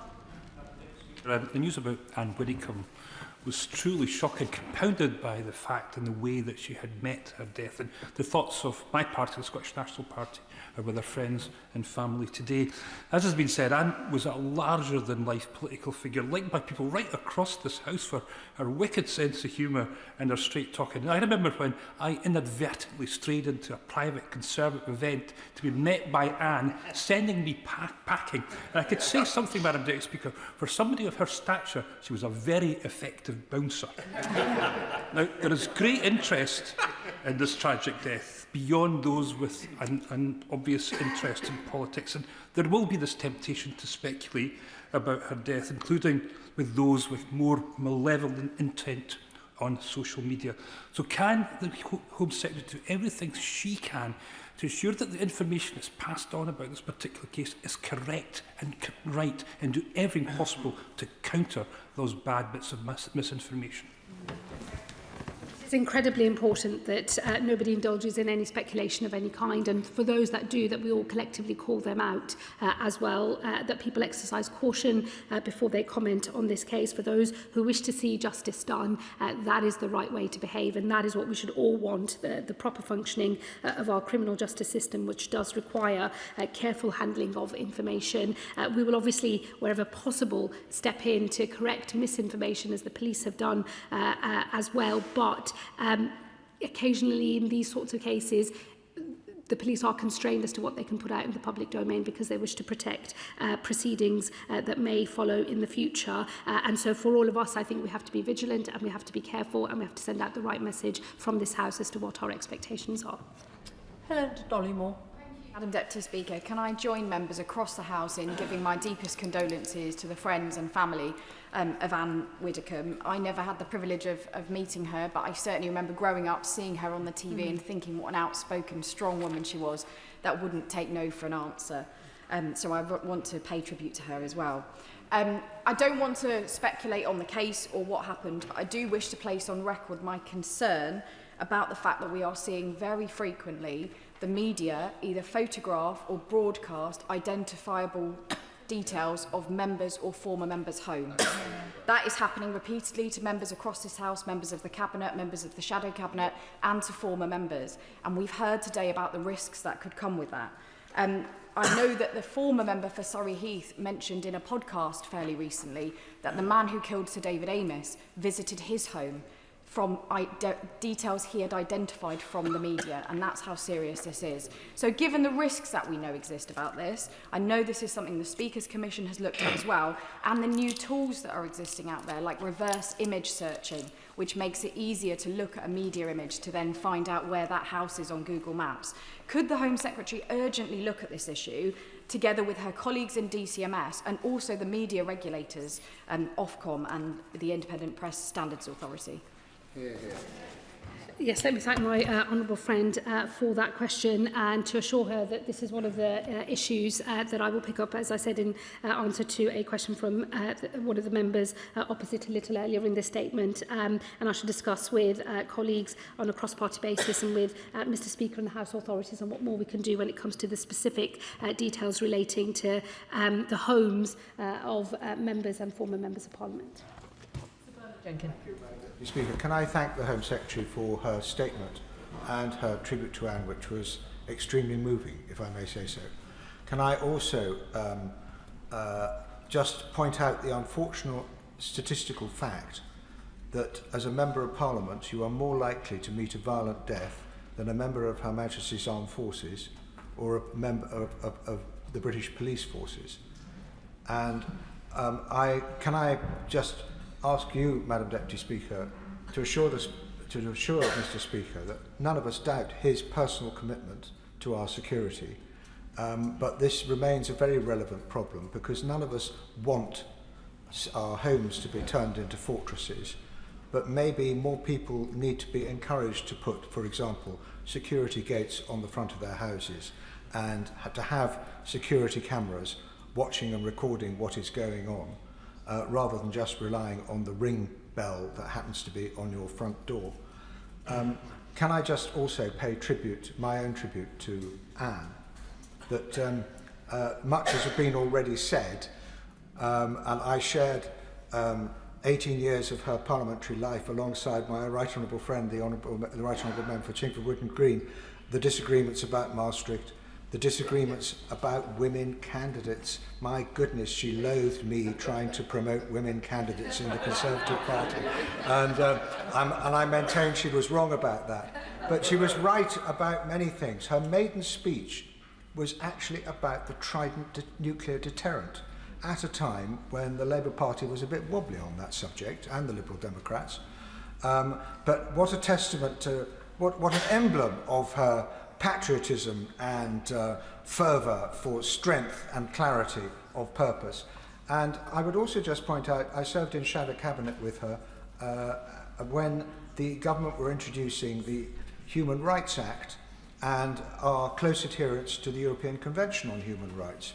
She was the one member of the Shadow Cabinet said we should oppose this, when there were members of our Shadow Cabinet saying that we should relish joining it. And she was right, and her prescience has often invited derision from others, but she was right on that score. We're learning the lessons that she left behind in her life. Maybe other parties will learn them too. Yeah, well. Well, let me say to the honourable gentleman that was also a very moving tribute to someone that he clearly was very fond of and worked with very, very closely. He has dared to say that she was wrong. Perhaps if we listen clearly, we can hear her saying something in response to him that was probably quite forceful in its own way. Let me say to him, I take very seriously, and I know Mr Speaker takes very seriously, the security of all members of Parliament, and actually as we consider what has happened happened to Anne Widdecombe, we now must, I think, live up to our responsibilities for former members of Parliament as well. And let me just assure him I will take my duties in that regard very seriously. I do not want it to be the case that you are more likely to die a violent death if you are a member of this great House. This great House has great public servants in it from all over the country, from every party, and the public service of all members of this House is something without which our country cannot do, and it is incumbent on all of us to protect that for this generation and for generations to come. Alan Gemmell. Madam Deputy Speaker, my thoughts and condolences are with the family and friends of Anne Widdecombe and the colleagues who work closely with her on the benches opposite. It's hard not to see the murder of an ex-MP as an attempted attack on this place and our way of life, but we must not let it have a chilling effect on those who want to stand for public office. Can I thank Madam Deputy Speaker, Mr Speaker, for the time he took with new intake MPs in 24 to give us his hints and tips and also really focus on security. And could also thank the Home Secretary for looking at the safety and risks for ex-MPs. As someone who's in almost daily contact with one of their predecessors, I'm sure it will come up in our next phone call. And can I let the member for Boston and Skegness know I have a call with the Scotch Whisky Association this afternoon, who I think want to talk about the FTA, but I'll very happily talk about Widow's Whisky. Does the Home Secretary agree we must do all we can to ensure that people are not put off standing in public life, particularly with online hate and the increasing violence that we see on doors and in our society? Well, my honourable friend is absolutely right. We all must do more. Let me assure him the government will work closely with Mr Speaker and the Parliamentary Security Department to make sure that we're doing everything that we can. But as I said in answer to other questions during the statement, as a society, I think we have to take a stronger position on the right boundary between contested debate and then unacceptable behaviour and abuse online. And I know that we'll have more work to do in this space. Ellie Chams. Thank you, Madam Deputy Speaker. On behalf of the Green Party, I'd like to say how shocked and saddened and horrified I am by Anne Widdecombe's horrific death, her brutal murder. And my sincere condolences go to her friends and family and all who knew her and loved her, including colleagues in this House. And I welcome the points that the Home Secretary has made about reviewing security arrangements for those in public life, including former MPs and those outside this House, and very much agree with her in terms of the responsibility that we all have across this House and beyond to avoid speculation in order that the police can do their vital investigation and bring the culprit to justice. She's recognised the calls that have been made from across this House today for further action to tackle the proliferation of polarisation and indeed hatred online. And can I press her further to set a timescale for taking that further action in order to protect not only the safety and security of all those in public life, but the fundamentals of our democracy? Thank you. Thank the Honourable Lady for her contribution and her question, and just assure her that I will be picking up a discussion with my colleagues across government on how we do more on social media platforms and the sorts of behaviours that are promoted on social media platforms that we know are having a very damaging impact on our democracy, but also in the safety and security of people involved in politics in different ways, both as activists and then also as elected representatives. Specifically, I will be discussing this matter with colleagues in the Department for Science, Innovation and Technology, in DCIT and others, and I will ensure that the House is updated soon after the summer recess. Al Collins. Thank you, Madam Deputy Speaker. I'd just like to echo the thoughtful and meaningful comments across the House today. Now, I didn't know Anne Widdecombe, but I definitely knew what she stood for. Public service. She was a unique character and an amazing public servant of many years of sacrifice. How have we ended up in a position of where an individual or individuals collectively across the House spent so much time and effort into public service, but yet we are at risk? One of the reasons is that when we were young, Madam Deputy Speaker, we would walk into a library and the librarian indeed was apolitical. She or he would allow us to read whatever we wanted within a set boundary. But now, Madam Deputy Speaker, that librarian is no longer apolitical, it's an algorithm.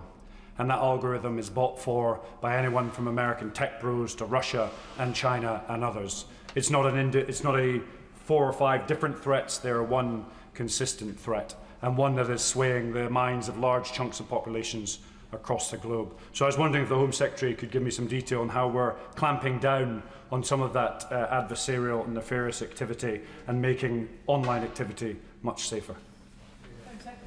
Well, I thank my honourable friend for that contribution. He will know that colleagues in DCIT are working very carefully on the Online Safety Act and its further implementation and learning lessons from how it is applying. So at the moment, to think carefully about what might need to be done in the future. But I think it is clear that we need a much stronger and better policed boundary between what is acceptable in a democracy and behaviour that we know is challenging the very foundations of our democracy. And as I say, I've undertaken to have that discussion with colleagues across government, and I will make sure that the House is updated as to a programme of work that the government intends to take forward to make sure that all of our arrangements here are as robust as possible, and that it is we, the people of this country, that decide the sort of inheritance that we wish to leave for our children, and not algorithms decided by a very small number of men who live abroad.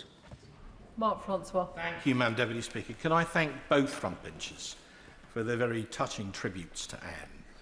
And for the benefit of those outside this House, can I place on record that we all know the absolute personal commitment of Mr. Speaker and all the Deputy Speakers to the security of all members and of their families? And can we thank him and the rest of the team for that? Yeah, well done, Mark. We mustn't comment on the investigation, but can we at least wish the police Godspeed in bringing whoever was responsible for this utterly heinous act fully to book? We've now lost another fallen comrade. Joe Cox, Sir David Amos, and now Anne, and years ago others to Republican terrorism too. This is a challenge for all of us and for our loved ones. And I do believe, as I said after David was murdered, the social media companies have a responsibility in this too. You always needed a thick skin to come into politics. You now need the hide of a rhino. And they could do something to calm down the level of hate to which honourable members and their families are exposed online. And I look to the Home Secretary in the hope that something positive could be done there. Anne Widdecombe was unmissable. She was a one-woman nuclear deterrent. Whether she was debating in the House of Commons or arriving on Strictly by zipwire. I saw her only about 3 weeks ago at a breakfast meeting, and she was in fine fettle that morning. I knew her through Sir David. They were great friends. They came in a similar era in the 1980s. They had a strong bond via the Catholic faith. They got on extremely well. I appeared in a number of photographs with both Sir David and Anne down the years, but for some reason I was never asked to remove my shoes. I have one brief anecdote. In 2010, having obviously upset someone in authority, I was made the government accommodation whip. And it was my responsibility to hand out officers. Now, anyone who's ever done this job will tell you it's not easy. And Anne, who had retired from the House, had a very, very attractive office overlooking Parliament Square. And that was on my list of one that I knew would be in high demand. So when I went along to check it out, I found Sir David already neatly ensconced in the office. And when I asked him how this had come about, he told me he was claiming squatters' rights, and moreover, that he had been bequeathed the office by Anne as a personal gift. And when I sought to remonstrate, he told me that if I didn't like that decision, I could take it up with her personally. At which point I decided that discretion was the better part of valour and withdrew. Right. She was remarkable. You couldn't argue with her. Well, you could try, but you never got very far. And she's the type of character that people deeply respected because she was absolutely consistent in her view, whether you agreed with her or not. And we have lost a distinguished and incredibly remarkable colleague in the most awful of circumstances. But Anne Widdecombe would tell us to keep calm and carry on. And I believe that's exactly what we should do. Well done. That was a very moving and funny set of memories from the honourable gentleman, very affecting. And let me say to him, keeping calm and carrying on are definitely words to live by, and we could all do with taking that lesson on board. And also let me just echo what he said in terms of our best wishes for the police as they continue this investigation. Godspeed. Suella Braverman. Speaker, Anne's tragic murder has shocked the nation. Dear Anne was the personification of political courage, patriotic tradition and the importance of faith. I got to know Anne through her immense support to the Amos family as Home Secretary when we unveiled that plaque, a poignant reminder of the threat facing our democracy today. And the nation has lost an exemplary public servant and a force of nature in Anne. Now, many people will be free to disagree with Anne's views, but some of the online comment that we've seen in the aftermath has been frankly disgusting. And when it's come from so-called reputable journalists, like those who work at Sky News, the Mail on Sunday, or when we've read some conspiracy theories, frankly, from The Times, we've also had a Labour MP apologise today for her intemperate comments. Does the Home Secretary agree with me that that kind of language only serves to worsen this problem that we're dealing with, not be part of the solution? And will she join me in urging some calm amongst the media and those on the left to afford Anne some dignity in her death, some respect to their opponents, instead of whipping up hatred?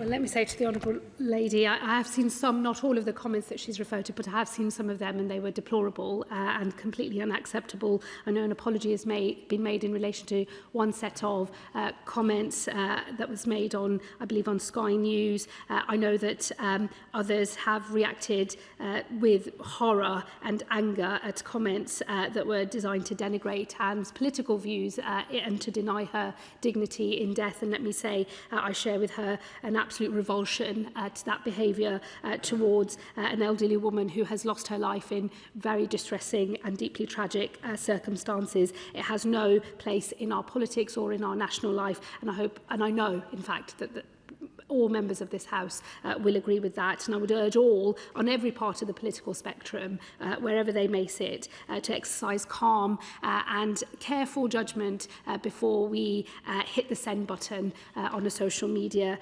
message. A little time, a little reflection is often the best thing in these circumstances. Mark Pritchard. Speaker, can I thank the Speaker in his absence and indeed all the Deputy Speakers for everything the Speaker's office and the Parliamentary Security Directorate and their team do to keep all members safe of all political parties. Can I thank the Home Secretary for a very warm tribute and also the Deputy Leader of Reform for his warm tribute as well. Can I also put on record my thanks as a West Midlands MP to Counter-Terrorism Policing West Midlands and the fantastic people there, and also Special Branch West Mercia Police, who do a fantastic job. I've only been in the House 21 years, but it's only been in the last 2 or 3 years that I've had to take, if you like, serious and substantive security advice, and that is an unwelcome development and something that I think we all need to work together to tackle. There's been reference to technology companies. Of course, should we expect technology companies to act, given that some of the technology company owners don't even believe in democracy? They actually want to undo democracy in order they have ultimate power. That's not conspiracy, it's actually on the record. Some of them have stated that. And in defence of some of the mainstream media, particularly the, it's called Deadwood Press, and I've had my disagreements over the years, but they have to regulate with very limited resources. They have to regulate the comments that people put under stories. Why can't tech companies do it as well? For too long, the mainstream media in this country have been blamed for most of it, and in fact it is the tech companies who have more resources that should be doing more.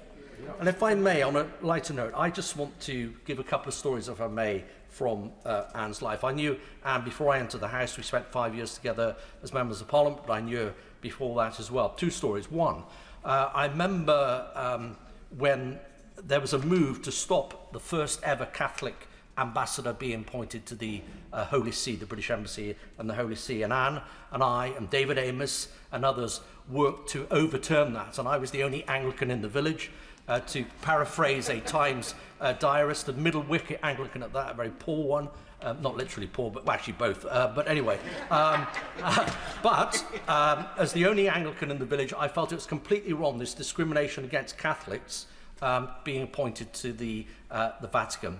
Thankfully, that was overturned, and Tony Blair and others allowed that to happen. So Francis Campbell was appointed the first Catholic ambassador to the Holy See and did a fantastic job. The other story I have briefly, Madam Deputy Speaker, is that on the way back from the Chelsea Flower Show, having seen David Austin, the former, now past founder of David Austin Roses, at the Chelsea Flower Show with the former Deputy Speaker, Nigel Evans, coming back in the taxi, we heard that Speaker Martin had resigned, Michael Martin. We both discussed that Anne, we thought, would be a great Deputy Speaker. There was only one problem. That was in 2009. In 2007, she had announced that she was going to step down at the following election. Anyway, we met with her and said, Anne, we think you'd be a great speaker. Would you do it? And she said, yes. What have I got to do? Well, you've got to go and speak to all the parties, all the different parties up in committee room 14. Everybody's stuffed in there as usual. And you've got to do a pitch. And I just said to her, but whatever you do, don't say you're running for speaker and then say you're standing down in 2010. And of course, as we all know, Anne was very wise. She completely dismissed that advice, stood up and said, I'm running for Speaker, but I will stand down in 1 year or 2 years' time. So, of course, she didn't have any success on that. I just conclude by saying she was a lady of conviction, of clarity, compassion, integrity, authenticity, a lexicon of virtue. And, of course, she was recognised by His Holiness the Pope with a papal damehood at DSG, but she was unfortunately, I think unfairly, never recognised in this country in the same way, and I hope that is something in her honour and memory that could be considered. Thank you. Good point. Well, again, let me say to the honourable gentleman, those are some lovely memories that he has shared with the House of his dear friend. As he was making his contribution, I thought I would follow what he had said in relation to counter-terrorism policing and just place on the record my gratitude for our counter-terrorism policing across the country. We actually have a world-leading counter-terror policing operation in this country. We are very lucky to have them. They do a great job keeping all of us safe, and I know I speak on behalf of the whole House when I place those remarks on the record. He is right. Many members have made this point today about the unaccountability of social media platforms for their algorithms and for the type of content that they host on their platforms. The government has already done some work in this area, but I'm sure we will have to go further, and as I've committed before, I will make sure the House is updated in due course. Roberts. I speak on behalf of my party, Plaid Cymru. I think we will remember where we were when we heard the news once again that, in this case, a former member of Parliament, but somebody who lives the same lives as ourselves, died in such a hideous, shocking way in the murder. And of course, it is the work of the police and the justice system now that must come first and foremost. And I was with North Wales Police in training many of their officers on Operation Bridger only on Friday afternoon, just before this happened. And I do commend them, but also I think we really need to know how difficult it is for the police, because what Operation Bridger does has to go down to the front line. The front line need to be alert to that.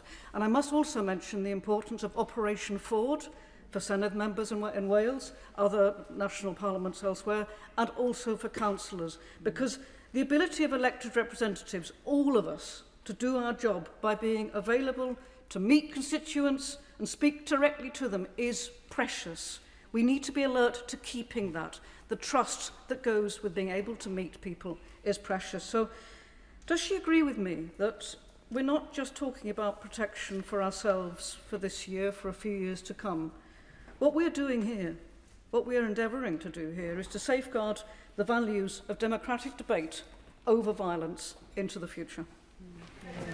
I think the Honourable Lady is absolutely right.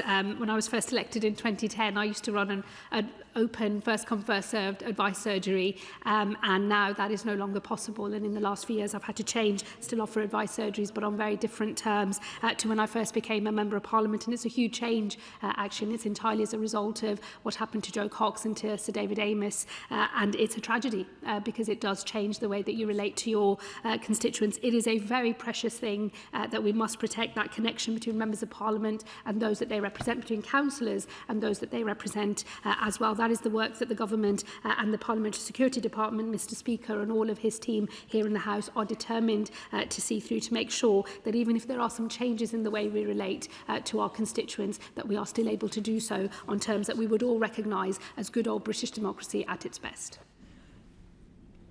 Lee Anderson. Thank you, Madam Deputy Speaker. There are no words to express the sadness that we feel about the passing of Anne Widdecombe, but the sadness, unfortunately, is turning to anger. Anger not just at the social media companies, but also all of us in this place and the politicians and some of the language that we use in this place.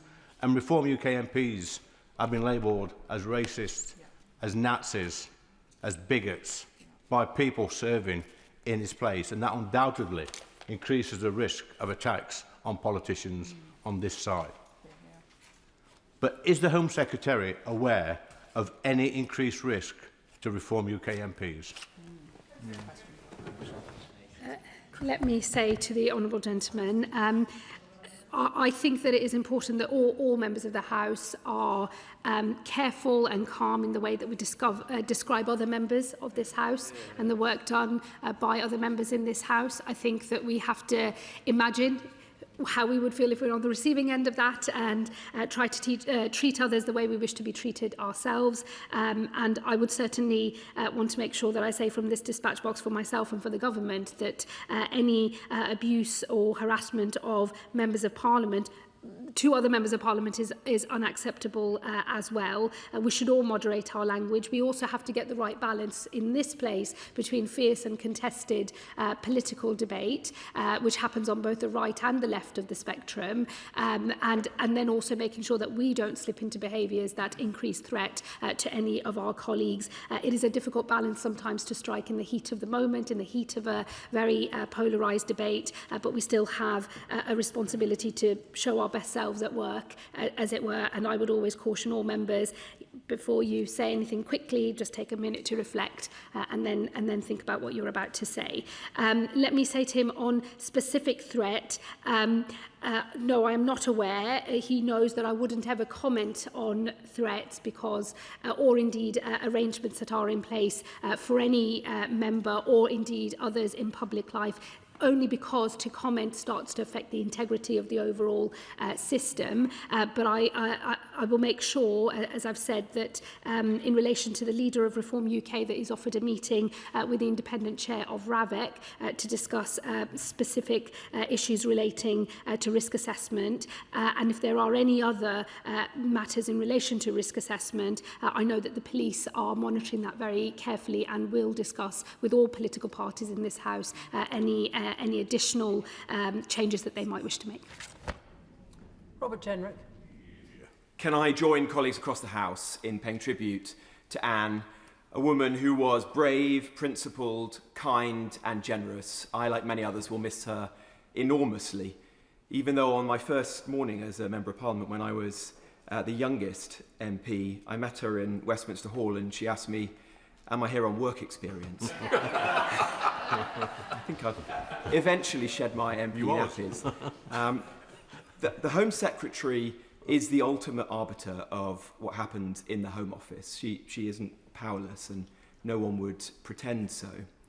Would she agree that it was unwise of the government to heavily reduce the security offered to the member for Clacton, given all that we know about his particular danger that is posed to him and to his family? Would she agree that, frankly, it shouldn't have taken the murder of Anne for him to be offered a meeting with the committee, and that many will conclude, perhaps unfairly, but nonetheless, that it is only because of the political views of the member for Clacton that he is placed in this position? And will she use her power as Home Secretary to make sure that the security that he and his family needs is put in place immediately? Yeah. Well, let me say to the Honourable Gentleman, he will know that it is an independent process within the Home Office that deals with the risk assessment and risk management of those in public life. I'm not going to compromise the integrity of those arrangements by commenting in any detail on specific instances. Let me simply say and observe, as in the 10 months I've been in the Home Office, I have seen media reports in relation to various suggested risk assessments and risk mitigations. I have never commented whether to say something is true or false, simply because I believe that you should not breach that principle of not commenting so as to protect the integrity of the system. But that the meeting has been offered. Let me assure him in relation to RAVIC, it is and will always be fiercely independent. It must be, because the protection that is offered and the level of protection and the tactics of protection that are offered to people must never be based on a political assessment of who needs it, but an independent operational assessment of what risk is and how it is best managed. And I do think that that operational independence is incredibly important, and I will always maintain it and protect it. And I know the government as a whole will do so as well. Madam Deputy Speaker, and the death of Anne Widdecombe is incredibly shocking. And I didn't know Anne Widdecombe as an MP, but it's been a wonderful afternoon listening to colleagues from across this House share some of their memories. She is was clearly a formidable political leader, and of course we will always remember her as well as an entertainer. And my thoughts are with her family and her friends at this incredibly difficult time. But her death is, I think, also a devastating reminder about the problem that all of us in this place, of all elected members and in particular councillors as well, all face on a day-to-day basis while we try to serve the communities that we love and we have been elected to serve. And I think it has come across very clearly in this chamber that we all want to and need to do more to protect each other and our democracy. And particularly reflecting on councillors, I speak a lot to my councillors in Guildford and also as the local government spokesperson to councillors from across the country. And the stories I hear are horrendous. Whether it's parish council leaders telling me about death threats, whether it's council leaders telling me about death threats, this is a democracy. We should not be experiencing this as elected representatives. And I'm grateful to the Home Secretary for the things she has set out already. But I wonder if she could also set out what actions the government is taking to protect elected officials at all levels, but particularly councillors and those who are served by Operation Ford. And whether she can confirm that there will be more resources made available to Operation Ford so that they can provide a consistent level of support across the country, as I know that police officers and police forces across the country want to do that, but I do hear varying levels of support across the country. Thank you. Thank you, Madam Deputy Speaker. Let me also join with the Honourable Lady in saying it has been a very moving afternoon hearing tributes to Anne Widdecombe across the House, and particularly from her former colleagues in the Conservative Party and also from her colleagues in Reform UK, who are obviously very personally affected. And I offer my condolences to all of them once again on the loss of their friend and their colleague. Let me say to the Honourable Lady, I take very seriously the wider risks to our democracy, including for local councillors. She has already referenced some of the steps that the government has taken through our Defending Democracy Task Force, Operation Ford. I'm sure there will be further developments in this space. I think we're learning lessons from the work that the task force did in relation to the most recent local elections, and I know that the developing nature of these threats has to be reflected in our new arrangements as we move forward as well. But we are very alive to the risks, not just to those of us in this place. Of course, given what's happened to Joe Cox, to Sir David Amess, and now Anne Widdecombe, parliamentarians get a lot of attention in terms of our security, and this is perhaps the most high-profile chamber and often referred to as the Mother of Parliament, so that would be understandable. But this country also cannot do without the work of its local councillors, its parish councillors, and all those people who put in the hours to make their local area better, and this government will stand by them too. Can I thank the Home Secretary for her statement this afternoon, and I will allow a few moments for the front bench to swap over.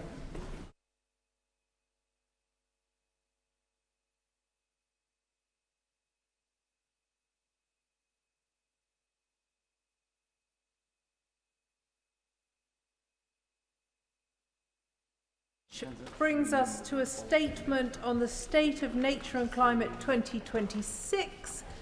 Minister Mary Cray. Thank you.